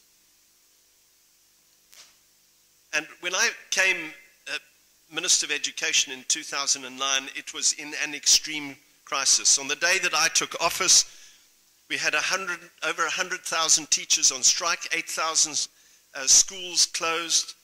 The public examinations which had been written the previous November had not even been marked. 20,000 teachers had gone into exile, and the teaching profession was in turmoil. All I did in my 5 years was establish some stability. Tragically, since 2013, education standards have plummeted once again. 1.5 million children in Zimbabwe are now out of school. Textbooks are hardly available. There is a war between the current government and the teaching profession. In the last year, particularly in the aftermath of COVID, hardly any education has taken place. When I caught a taxi yesterday to get to Harare Airport on my way coming here, I spoke to my taxi driver, and he told me that his child, and he's a relatively well-off taxi driver, his child is in a class of 65 in one of Harare's better schools. The basic literacy and numeracy levels are plummeting in Zimbabwe. I recently visited a school in the deep south of Zimbabwe, close to the South African border, a place called Dibili Shaba, a very poor rural area. I was profoundly shocked by what I saw. Hardly any textbooks. In most of the subjects, a 0 pass rate at O-level. And so Zimbabwe faces its most grave educational crisis since the 1950s. And it seems to me that the same is the case in many African countries. Certainly in South Africa, the education system is in crisis, with falling standards, evidenced by the Minister of Education there authorizing a lowering of pass rates. And even revered universities like my own alma mater at the University of Cape Town are under threat. And I think that it is true that, if we're being honest, right across Africa, massive challenges are presented in the education sector. Even competent governments are overwhelmed by Africa's young population. Education systems simply cannot keep up with population growth. We cannot train enough teachers. We cannot build enough schools quickly enough to keep up with the population growth. And it is in the context of that continental crisis, which we see so clearly demonstrated in Zimbabwe, which used to be the paragon of educational systems in Africa, that we need to ask the question, what can be done? And I want to, this afternoon, pose 7 or 8 solutions, what needs to be done in Zimbabwe and right across our continent. The first may seem to be obvious, but it has to be said. We need to make education our #1 government budgetary priority. Instead of resigning ourselves to catastrophe in Africa, we need to learn from the examples of countries which have transformed their educational systems. And I want to use 2 examples this afternoon, Finland and Singapore. In Finland, after the Second World War, they had a relatively poor education system. They had massive economic challenges. But the Finnish people as a nation, this transcended partisanship. As a nation, they decided to invest in education. It was a national project. And since the 1950s, the Finns have poured money into education and set very high standards for themselves. And it has been a generational project that has now lasted between 5 and 6 decades. And in the course of the last 60 years, they have utterly transformed their education sector. Today in Finland,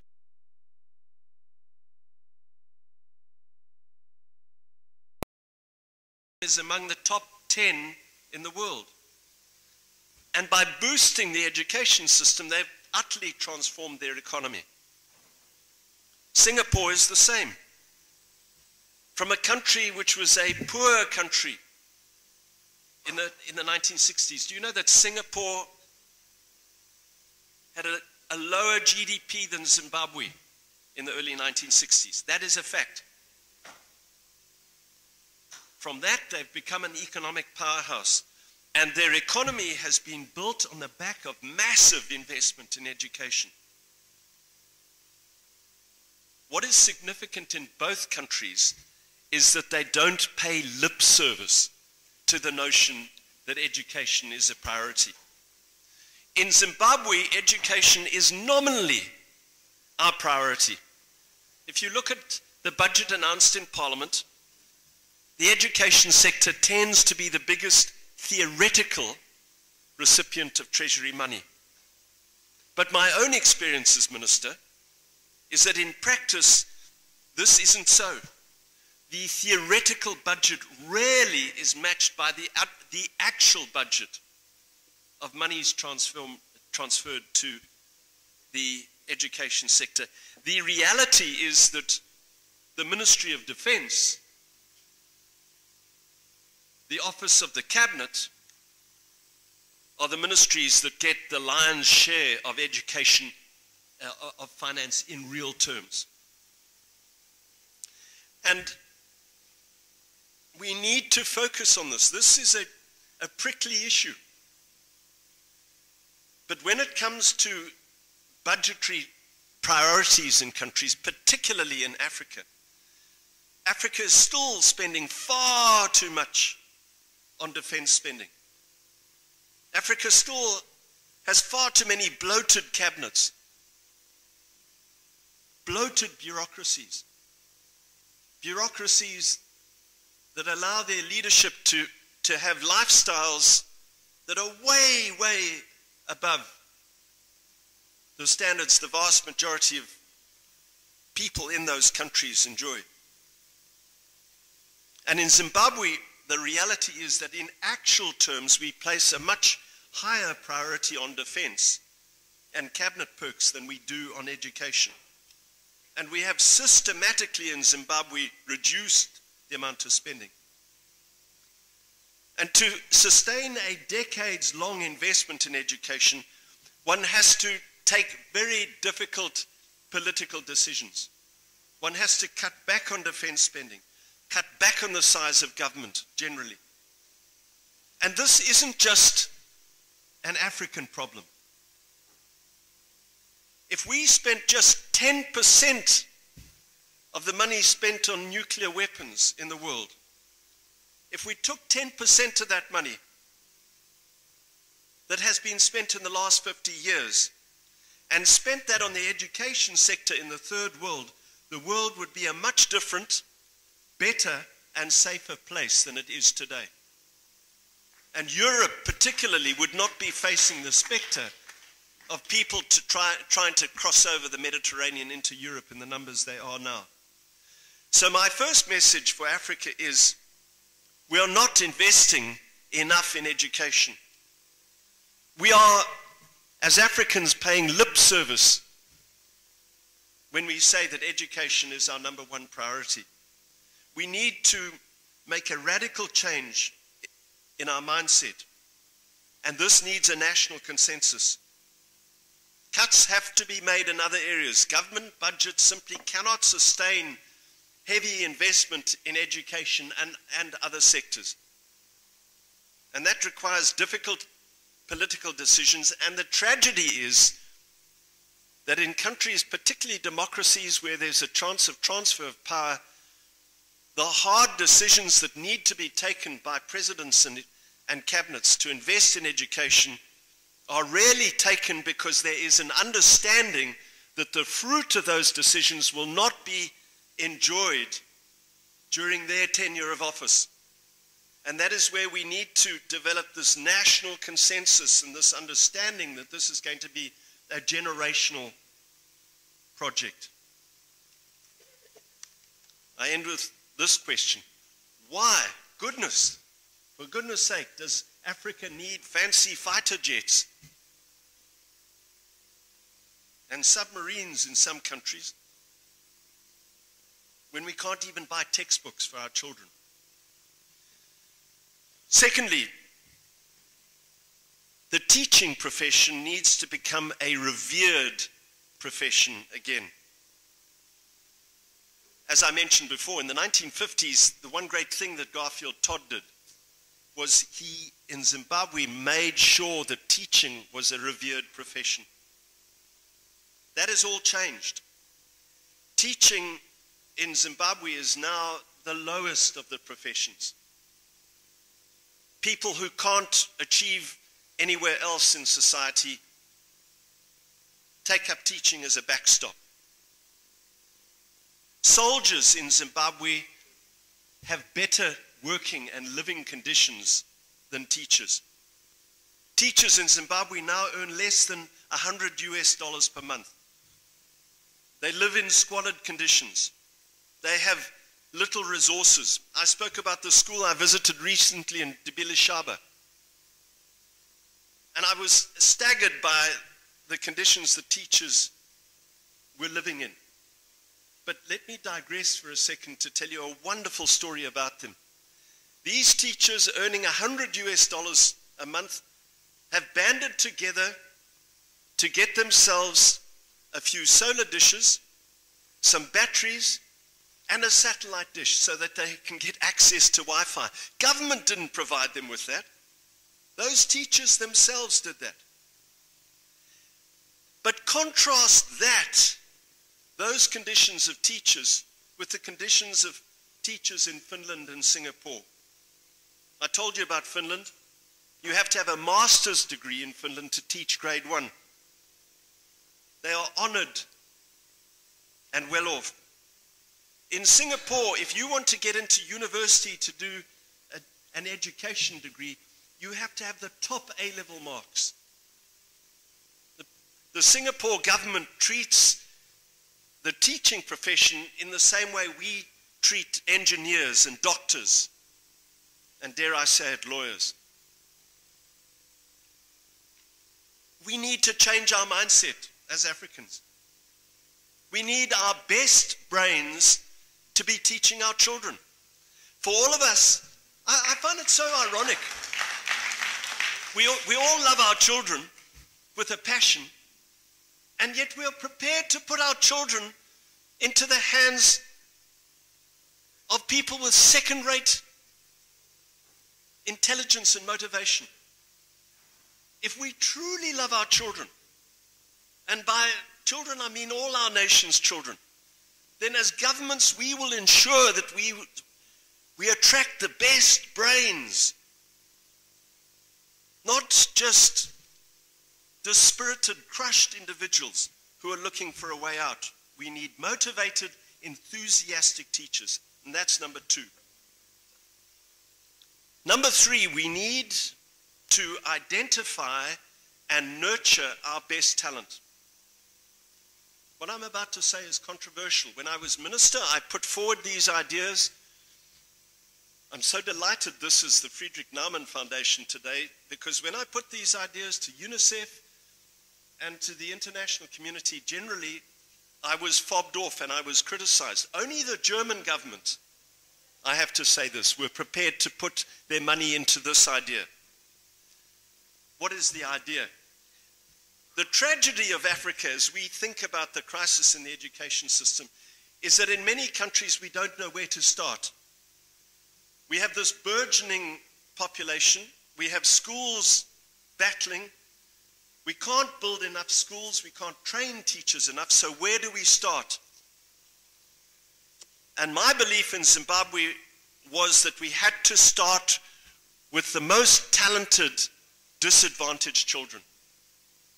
And I put forward an idea of academies in Zimbabwe.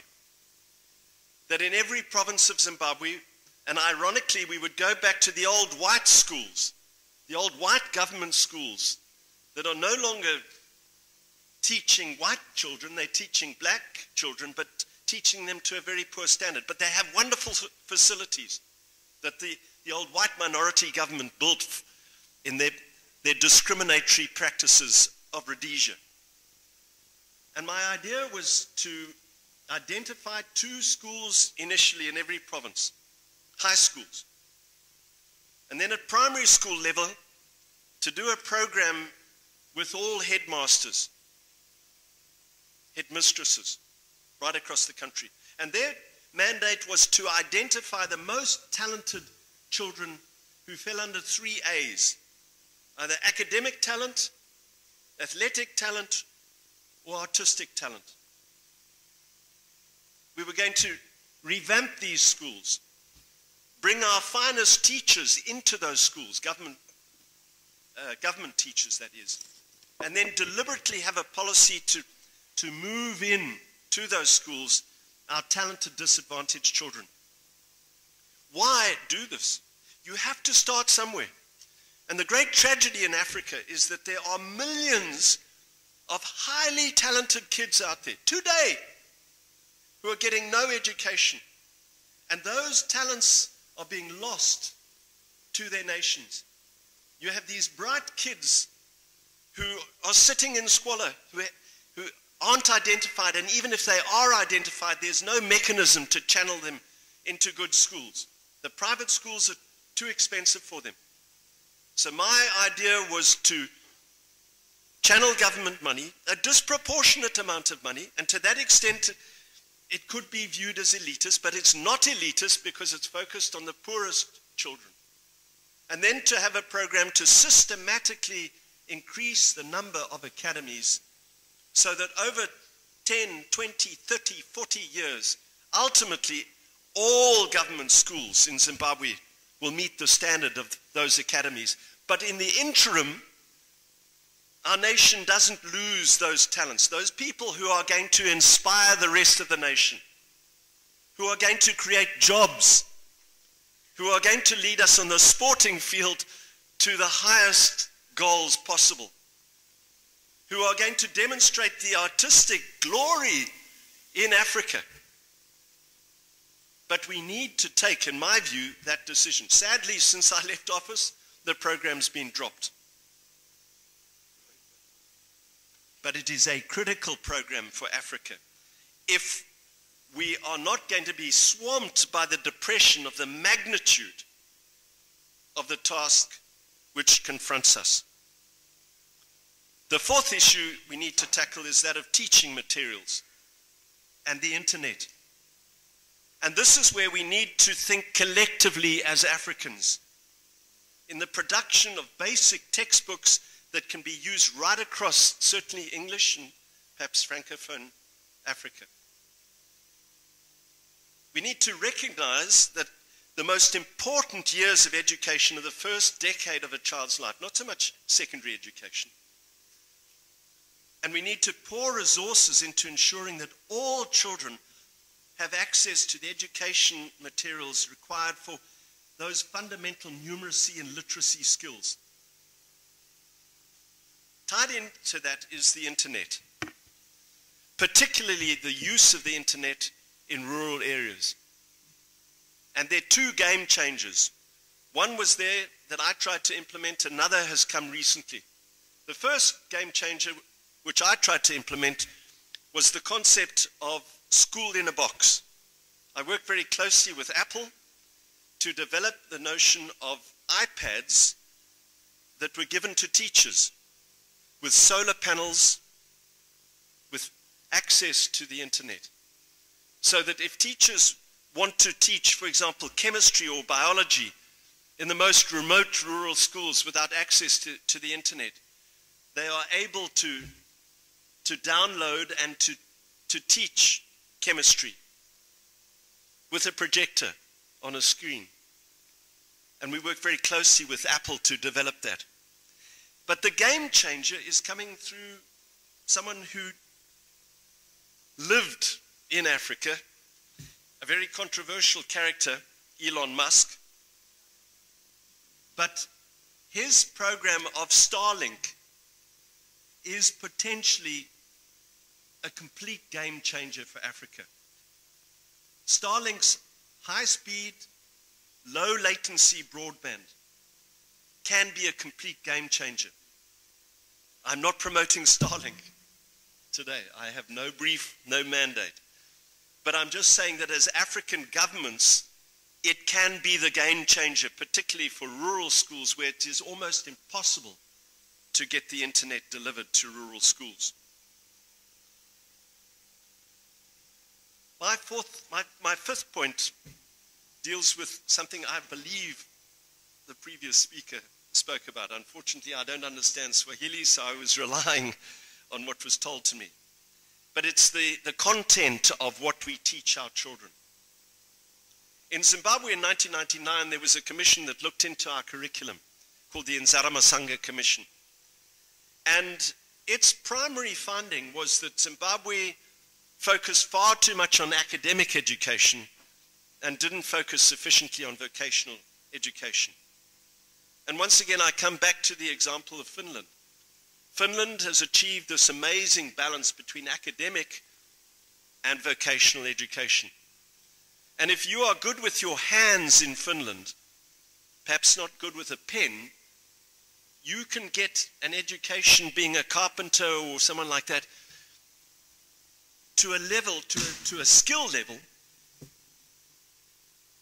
which is the equivalent of someone who can write a fantastic essay or deliver a great legal argument. And that is what we have to aspire to. But once again, in Zimbabwe and Africa, it requires a massive amount of education. In Zimbabwe, I started the process of curriculum reform and review to try and implement this balance between academic and vocational education. The person who followed me came up with an academic vocational curriculum. By that I mean, in theory, it was going to start teaching practical skills to kids, but in practice it didn't.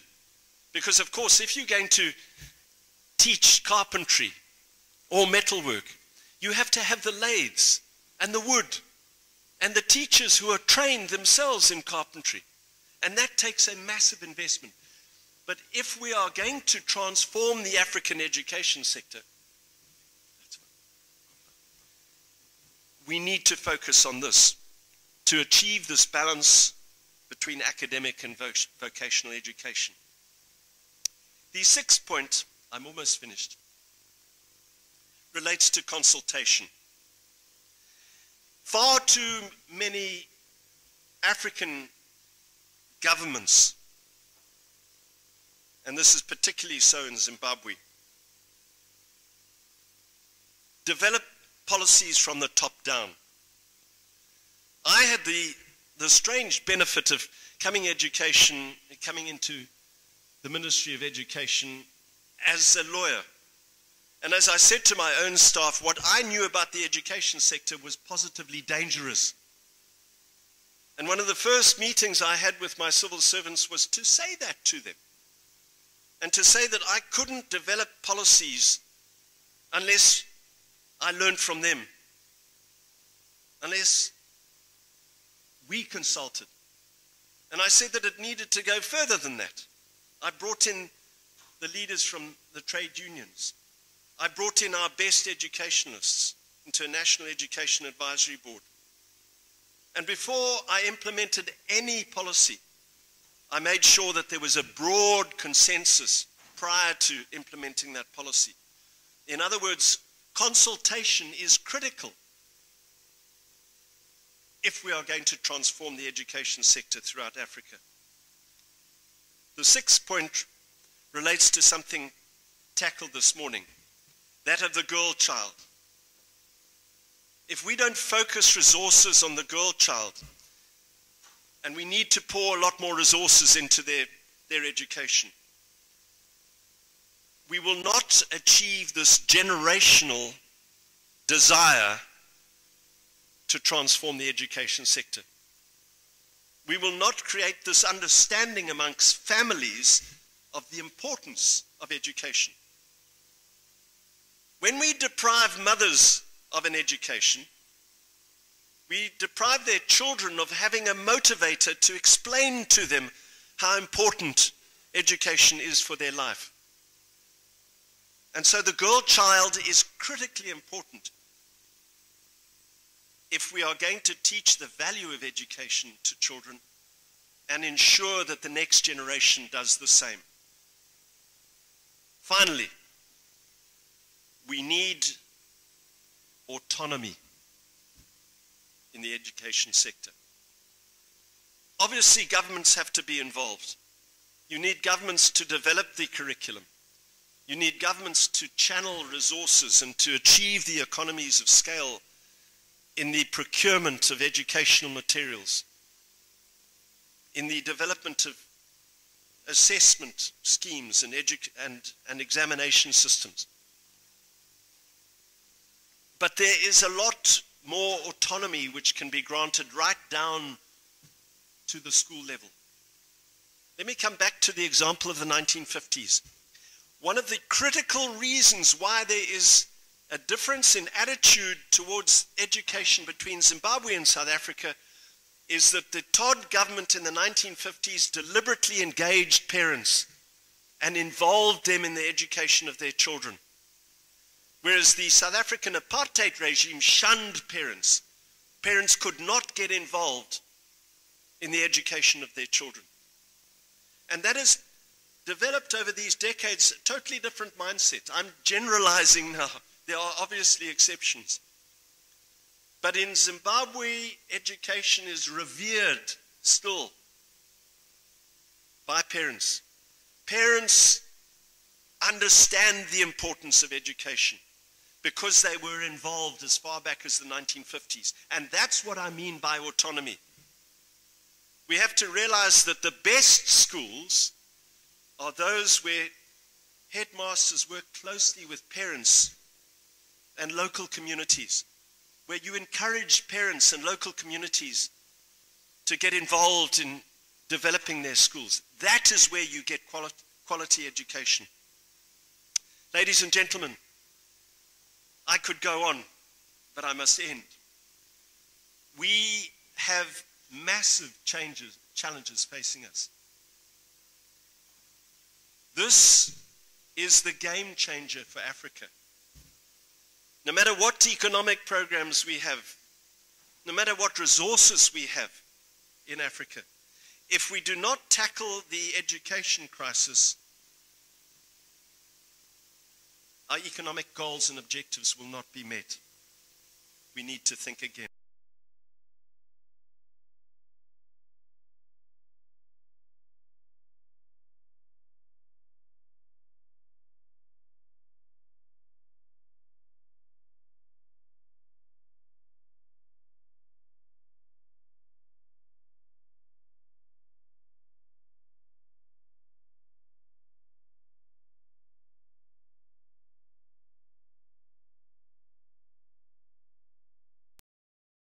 were moved by your presentation, as I was. If anything, at least we know how to get it wrong. And hopefully there will be questions here, given that Zanzibar is going through a thought process as it is. Kwa hiyo ndugu zangu niwakaribisheni. Mtanisame kwa sababu hatuna watafsiri hapa leo.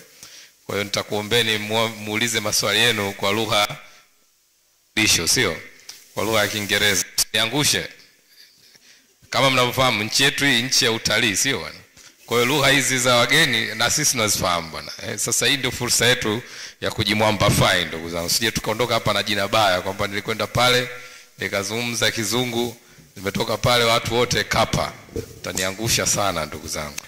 Lakini nashukuru kwamba walau katika kujimwamba fine nishaona mikono mitatu hapa. Kwa hiyo nitatoa nafasi fursa. Jamani nyie ndio mmebeba jezi ya taifa hapa.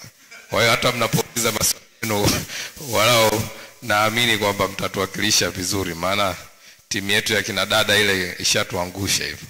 Kwa hiyo walau tuliobaki humu ndani leo tutimize pale alipopunguza. Kwa hiyo tutaanza kwa ndugu yetu hapa Rostam, amenyosha mkono. Tutafuata hapa katikati, nimemwona Mwanaisha, na kule nyuma naona vijana wawili. Tutachukua maswali matano, kwa hiyo itabaki nafasi moja tu nyingine ya ziada. Tuanze na ndugu yetu Rostam pale. Thank you very much. Let me first say that the presentation by my friend from Zimbabwe was excellent. I enjoyed it thoroughly. You could see that we have an educationist here amongst us. Thank you very much for the insight. It's not a question really. It's more of an observation. Since you are the Minister for Education for Zimbabwe,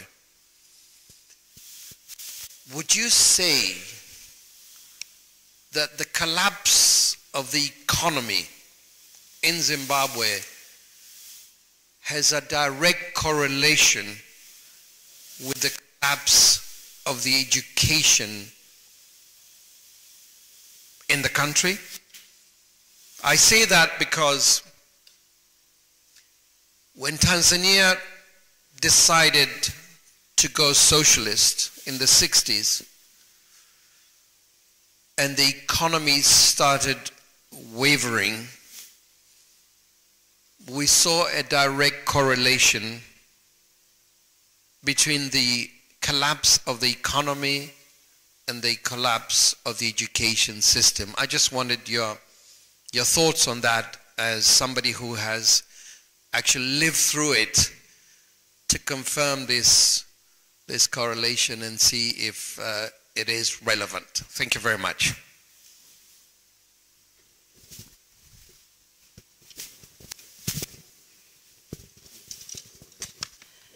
Hello everyone. Thank you, Mr. David, for the very brilliant presentation. Well, on my side, it has given me a chance Could to you please reflect. introduce yourself first? Oh, sorry. My name is Lovelet Lokatare, and I'm here as a Chief Secretary for the Shadow Cabinet of ACT Wazalendo.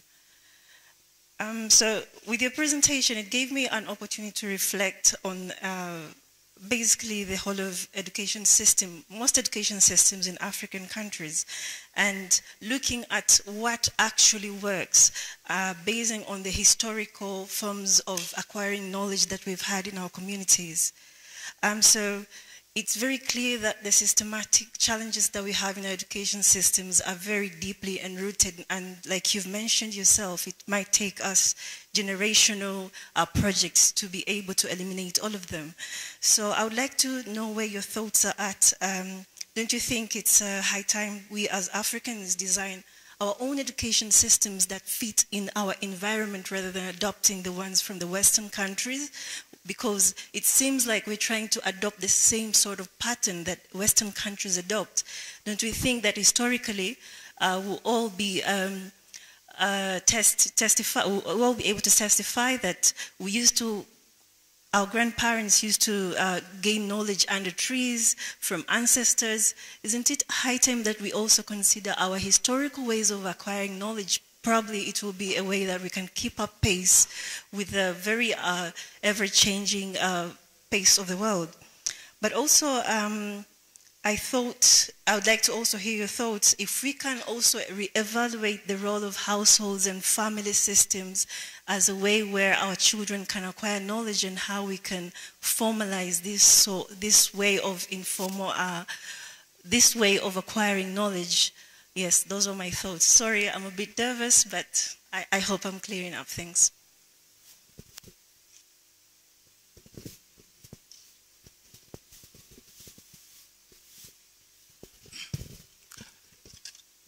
Yeah, thank you very much, everyone. Hello, David. My name is Georgia Kilimali. I'm the co-founder and group CEO of a company called Smart Co Enterprise Limited. We are an education technology company, so I was really curious about your presentation. And of course, you touched a lot of areas which I think are very important to us. So my biggest question is, do you still believe that Zimbabwe education system is still one of the best education system in Africa?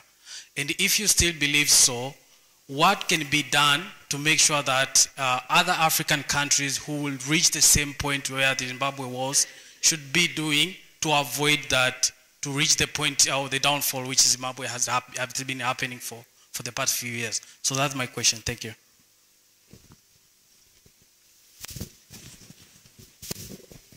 Asante. Tuliahidi kutoa swali moja la mwisho ili yawe matano. Lakini tushapita huku. Kwa hiyo kama hakuna huku basi tutajibu haya manne alafu tufanya round ya mwisho ya maswali matatu. No, assalamu alaikum. I'm hijacking the mic.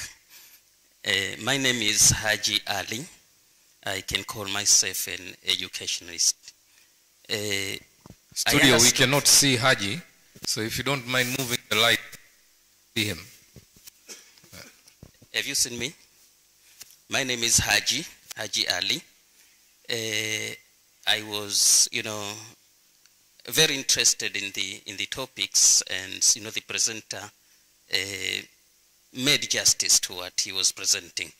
I have two questions, very simple one, I believe. One is, according to the presenter, the teachers in Zimbabwe are among the least paid, and they are even paid less than soldiers. And the trend, I believe, is, common to most other countries, Zanzibar, I think, inclusive. Soldiers are perhaps paid much more. My question is, what does the presenter think could be the reasons behind these trends, which is very much common?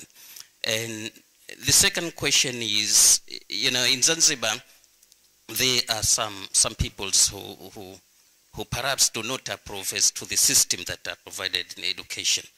And in some other countries, peoples are, anti-liberals as far as education provision is concerned. What could be the way out if a parent is in opposition to the system of education that is or could be presented by an authority, an educational authority? Thank you.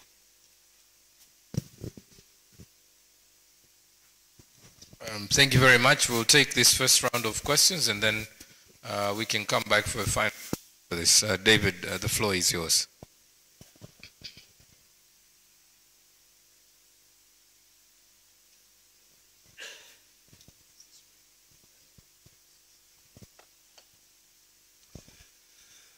Thank you. The first question, whether there's a direct correlation between the collapse of the education sector and the economy. I believe that the evidence is very clear that there is, and Zimbabwe is a very good example of that. In the first 2 decades of Mugabe's rule, there was a vast amount of international investment in the education sector, and that was complemented by government in real terms. And although the Zimbabwean economy didn't flourish as much as it should have, it certainly grew. The moment government started disinvesting and allocating in real terms greatly reduced amounts, at the same time we saw the economy start to collapse. There were obviously other factors, But I think it's better to look at that question in reverse and to look, as I mentioned in my talk, that a country like Singapore that had a tiny GDP in the 1960s, in the 1960s, one of the key initial policies of the government in Singapore was to invest in education at a moment when they didn't have huge resources. And we can track the growth in Singapore's education system in terms of its quality with the growth and the refinement of Singapore's economy. And that's a pretty typical trend right across the world, not just in Africa. So the other thing I, of course, link it is that certainly in Africa there's a correlation with democracy. But I think that democratic governments are more likely to invest in education. Tyrannies and autocracies don't actually want an education population because they question government's actions and policies. And so many autocrats are very happy with a population that isn't educated. So there are two factors, in my view, that lead to this correlation: democracy, respect for fundamental rights, and secondly, a profound, sustained investment in education. The second question, the lady over there, your point, ma'am, as I understood it, why not as Africans do we not develop our own educational systems?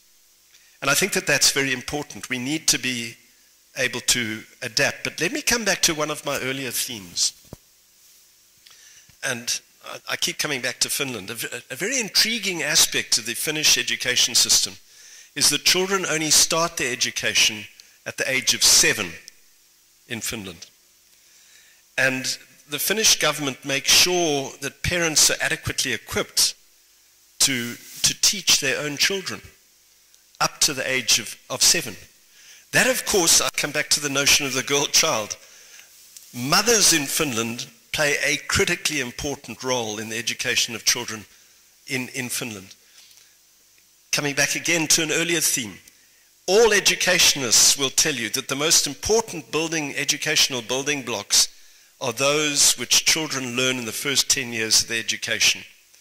And so if we take that notion in an African concept, yes,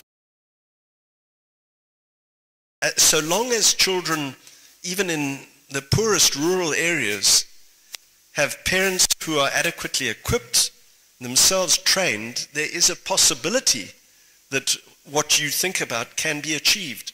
And we need to be flexible in that regard. In Zimbabwe, children have to start school in the year they turn 5. In Finland, 7. So I'm open to that concept. But it cannot just be done in a vacuum. And it cannot be done overnight. And until parents are adequately resourced and they understand their role, I think in the short term at least there's a need for traditional schools to ensure that those building blocks are developed. But yes, we must be prepared. In terms of the general curriculum, your point is absolutely valid. We've got so much to teach about our natural history and a natural environment. Just this past weekend I was at a game reserve 3 hours from the city where I live, and we were taken around by a guide, and I learned a vast amount that I'd never learned before about trees and the bush and animal behavior, which has never been taught in our schools. And we can make education so exciting if we draw in those concepts which perhaps the West knows nothing about, but our grandparents know a huge amount, and that needs to be incorporated in the curriculum. So yes, we've got to adapt and be flexible and open to that notion. The gentleman asked, do I still believe that education in Zimbabwe is one of the best in Africa? Yes, I do. Not just because I'm a patriot, but because objectively, despite the turmoil that the education system is in Zimbabwe, we are still developing a very good end product. We still, unlike the South Africans, we haven't dropped our pass rates. Fewer people are passing, but we haven't dropped those pass rates. And those who do manage to pass are still accepted by universities throughout the world. So that is an indication that this isn't just a blind patriot speaking. Objectively, one can verify that what I'm saying is true. But your question was that if Zimbabwe's situation, if Zimbabwe's education system is still good, what should other countries do to avoid the threat that our education system is under? It's largely in what I said in my talk. We need a complete mindset change amongst governments and amongst parents and amongst people. Governments need to make education an absolute priority, and parents need to demand that of governments. The educationist asked two questions regarding teacher conditions. You asked the question, why is this that teachers have such poor conditions? It comes down to what I said, that teachers are not respected in Zimbabwe.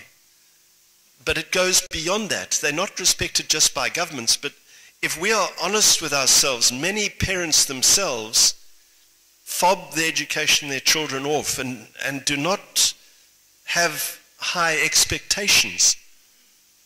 And we need to change that mindset. We need to understand that we are putting the lives of our most precious asset into people who are demotivated, who lack inspiration. And so ultimately, the answer to why teachers are viewed in that way cannot solely be placed at the feet of governments. We all, as parents throughout Africa, need to have some introspection. The second point and final question was, what if a parent is in opposition to a government system? Well, I've got mixed feelings about that, because I'm a lawyer by profession, and I believe Zimbabwe's constitution, which has a clause that says that parents are entitled to teach their children in accordance with their own belief systems and faith in particular. And that is a very important constitutional right, which must be respected. However, there must be limits to that in the best interests of children. So long as a government's education system is objectively shown to be in the best interests of children, parents should try to work within that as possible. But of course, if there are deficiencies, then they must do everything in their power to remedy that, to ensure that their children don't have that deficiency. Okay.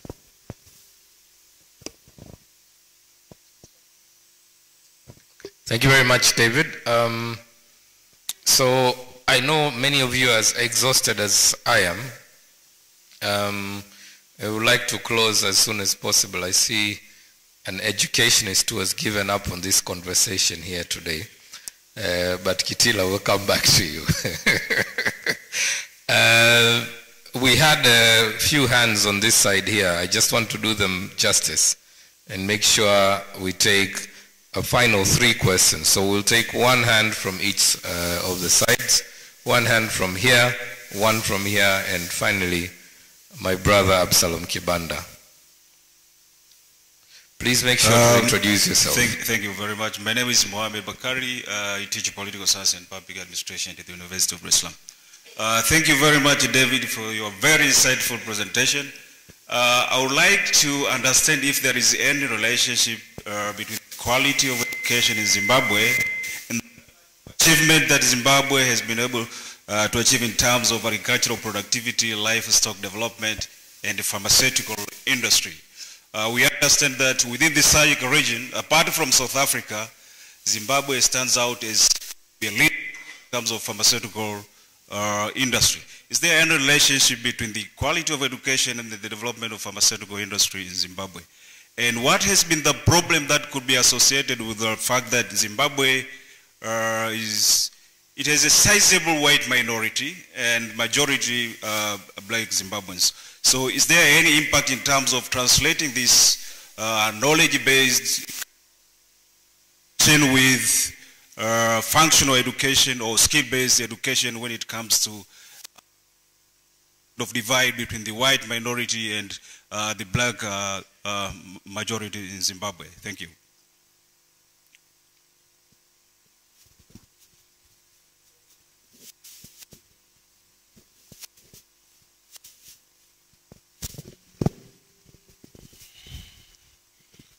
Hello, Mr. David. My name is Mohammed. I'm just a concerned individual, and actually I don't have a question. It's just, I would say, I'd put as a suggestion.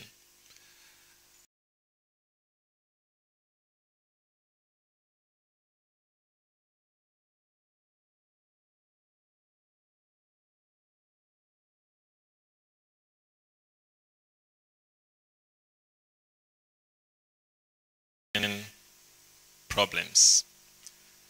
It's no-brainer.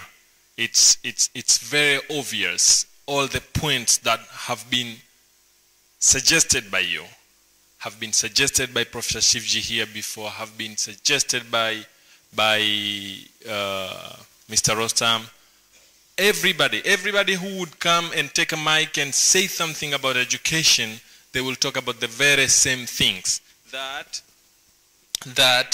it's teachers are not motivated, we're failing to identify and nurture our best students, there is no priority in education and all that. So I think it's a lack of political will, that our leaders or people responsible are saying things they really don't mean, or they are benefiting from having the community that's not well educated. Saying so, and relating late Maalim Seif and his visions, how he wanted Zanzibar to be, knowing you cannot separate him from ACT Wazalendo. However, today we're talking about Maalim Seif Foundation. Then I would humbly ask those at ACT Wazalendo to make sure that they leave his legacy. One day they will come into power. Today they are forming the government. They will come into power. They should make sure that it's not the same story over again. That they invest on all of the things that have been suggested by the experts. Thank you very much.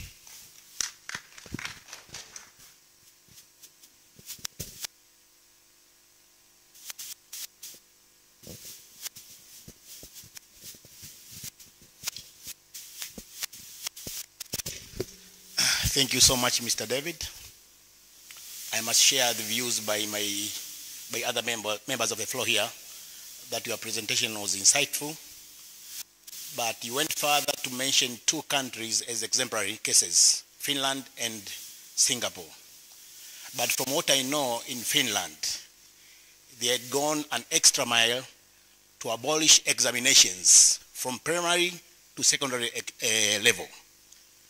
Do you think that system, of which seems to be awkward to us here, or to many other educationists who believe on education, on examinations, is the case maybe for it being an exemplary case and maybe a case for all the achievement you've mentioned?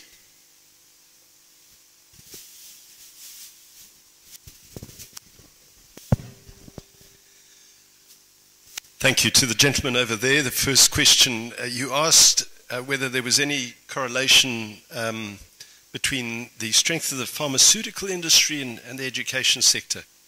And it is true that Zimbabwe historically has had a very strong pharmaceutical sector in in the context of Africa. Large pharmaceutical manufacturing plants were located in Zimbabwe that exported pharmaceutical products throughout Africa. And I think that the development of the pharmaceutical companies in particularly the 70s and the 80s in Zimbabwe was directly related to the strength of our education system. We developed the scientists and the professionals necessary to sustain that industry. So there was a direct link. What has happened now, though, is that the pharmaceutical industry is under threat because we've had a terrible brain drain in Zimbabwe. We've lost our people. We're not getting the same quality of people coming through our education system. And so I think that in itself illustrates the close correlation, not just with the pharmaceutical industry, if I heard you correctly, but with, for example, Zimbabwe used to build its own locomotives, railway locomotives. When Zimbabwe implemented an electrical rail system between Gweru and Harare, we built our own railway engines in Zimbabwe. That railway line has totally collapsed in the last 25 years. And Zimbabwe now is far less able to build even railway carriages, never mind locomotives, than it was 30 years ago. And it's tied to the collapse of our education system. The second aspect of your question concerned the white minority. And obviously, whites under Smith, under the Rhodesian era, didn't have to focus too much on education because the white government poured money into white education to the detriment of the majority black population. And they built superb government schools for whites that matched any schools, any public schools, for example, in Britain, the government white schools. A very interesting thing happened after independence. Obviously, there was the balancing out of races within those government schools. They were closed prior to independence to black children. After independence, they were opened up. And of course, you got a lot more black children. And unfortunately, because of the attitudes of many whites, they weren't happy to have their children in classes where there was a black majority. That's just a sad reality. But it's interesting to see how whites responded to that. And they responded, in one sense, in a very negative way, by pulling their children out. But they also responded in what has actually been hugely beneficial to the country in the long term, in that they built their own schools. And we saw a plethora of private schools in the early 1980s, primarily built by white, not for white children alone. And in fact, virtually all those schools now have a black majority of teachers and of students. And they are some of our strongest schools in the country. And we've got what are called trust schools in Zimbabwe. And the point I'm trying to enforce is not so much the racial issue, which is unfortunate. What I want to emphasize, though, is where parents, irrespective of their race, are determined to give their children the best possible education and make the sacrifices necessary, remarkable things can be done. Now, of course, whites in Rhodesia and Zimbabwe were privileged economically, and they were much better placed to develop their own schools. But there's a very interesting study out of India, a book called The Beautiful Tree. And it's about the development of small private schools in India and how strong they are. And these are schools built by Indian citizens who lost faith in the government schools and who developed their own private schools. And we've seen the same phenomenon in Zimbabwe in the last decade. As government schools have collapsed, we've seen little, relatively poor private schools mushrooming throughout the country and developing actually a pretty high standard of education. So the motivation of parents is critical. That leads me into the second question. from the young man there. And he said, you focused, sir, on what you said was a lack of political will. And let me challenge myself and all of us here this afternoon that we often focus on governments and political parties and blame them for the collapse of education. And we don't see our own role in the collapse as citizens and parents. And we have handed, in many cases, the education of our children over to governments. What I see in Zimbabwe, and one of the reasons why we are still getting very high results, even in the context of the government system collapsing, is because of the motivation of parents, even poor parents. In fact, particularly poor parents in Zimbabwe. They have such a profound understanding of the value of education that they make massive sacrifices in their personal budgets to ensure that their children get the best possible education. So if we look at this throughout Africa, and if you look at it in the context of Tanzania, there are two critical factors here. You need governments to make education a priority and to start putting real resources into education. But parents have a major role to play in driving governments to do that, and even if governments fail, to make their own personal sacrifices in their lives to ensure that their children get the best possible education. So we must not fob off the responsibility of education our children to government alone. That is a that is a critical mistake to make. Let me end with the gentleman who spoke about Finland abolishing education. Abolishing education. Freudian slip. Abolishing examinations. Do I think that such a system will work in an African concept? One of the strengths of let me come back to Zimbabwe to answer that. One of the strengths of the old Zimbabwean education system is that it had a very high level of discipline in schools. But related to that was an education that focused on rote learning. And this is a very important theme to end this session on. That system of high discipline and rote learning has resulted in 6 decades of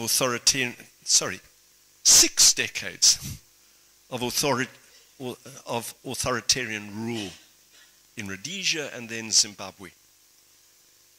What we need in the Zimbabwean education system is not just a balancing between academic and vocational education, but also a balancing between high levels of discipline and rote learning on the one hand, and a system that challenges children to have an inquiring mind and to test things around them. And the danger of the strict examination system is that it tends to work hand in glove with a rote system of education.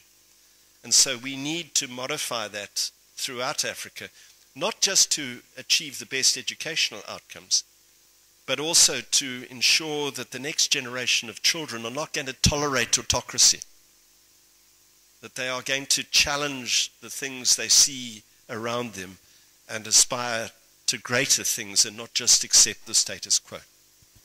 Asante sana.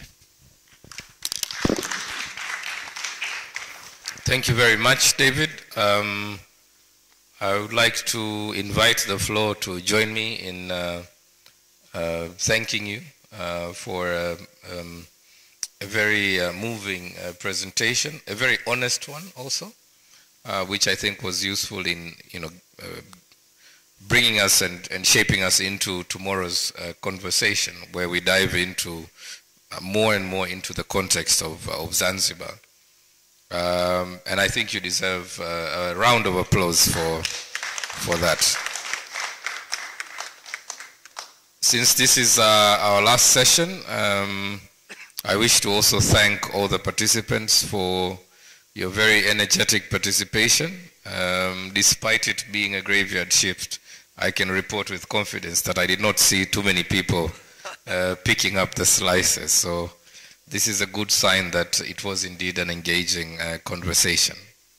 Tomorrow we come back here at just before 9. We're supposed to be sat just before 9. And tomorrow's conversation, as I mentioned earlier, will focus on the Zanzibar context. We'll start by actually with a reflection on the life of Maalim Seif Sharif Ahmad. His only biographer is here with us today, and he will share part of that story. But along with that, we'll have discussants, folks who've actually lived with Maalim and know him quite close and personal, basically to complement the presentation that we made by Maalim's biographer. Interestingly, tomorrow we'll also talk with some of those currently involved with education reforms in Zanzibar to share some leaf about what's actually going on, and based on their own assessment, what needs to change in Zanzibar if Zanzibar is to attain the kind of education that Maalim himself had stated wishes to see. And then, of course, one very interesting part of tomorrow's program is a lifelong debate in Tanzania about the medium of instruction. I don't know whether obviously you could have had that conversation in Zimbabwe because you're multilingual. But in Tanzania, thanks to Mwalimu Nyerere, we have 2 national languages, English and Kiswahili.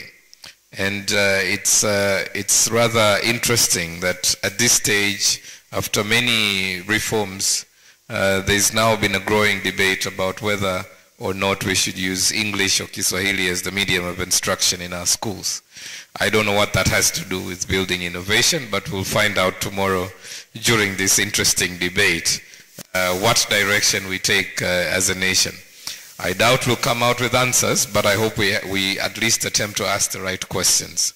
Finally, at the end of the day tomorrow, we'll close with some closing remarks and a closing speech from the chairman of the Tanzania Center for Democracy, who also happens to be the national deputy chair of the ruling Chama cha Mapinduzi, and that will be the closing of our conference. So I encourage you to not miss out and to make sure you're all present here tomorrow. You still want to say a word? All right. Once again, to thank you. Unfortunately, I'm not going to be able to make, it sounds an incredibly interesting day, but I have to get back to Zimbabwe early tomorrow. But thank you for your very warm welcome today. Asante sana, David, and we wish you a safe flight back home. And of course, more power to you. Aluta continua. We know it's not very easy, but we wish you all the best for next year in Zimbabwe. Ndugu zangu, ni washukuruni tena na nikukaribisheni mapema kesho. Tutajitahidi na niwapongezeni kwa sababu hata leo pamoja na kuchelewa kwetu kuanza hatujamaliza shughuli yetu usiku tu, bado tumeweza kuimaliza kabla jua halijazama. Kama limezama basi labda nimekosea kuangalia muda, lakini naamini halijazama. Niwashukuruni sana kwa usikivu wenu. Niwaombe mrudi kesho na usikivu huo huo. Niwatakieni jioni njema. Asanteni sana.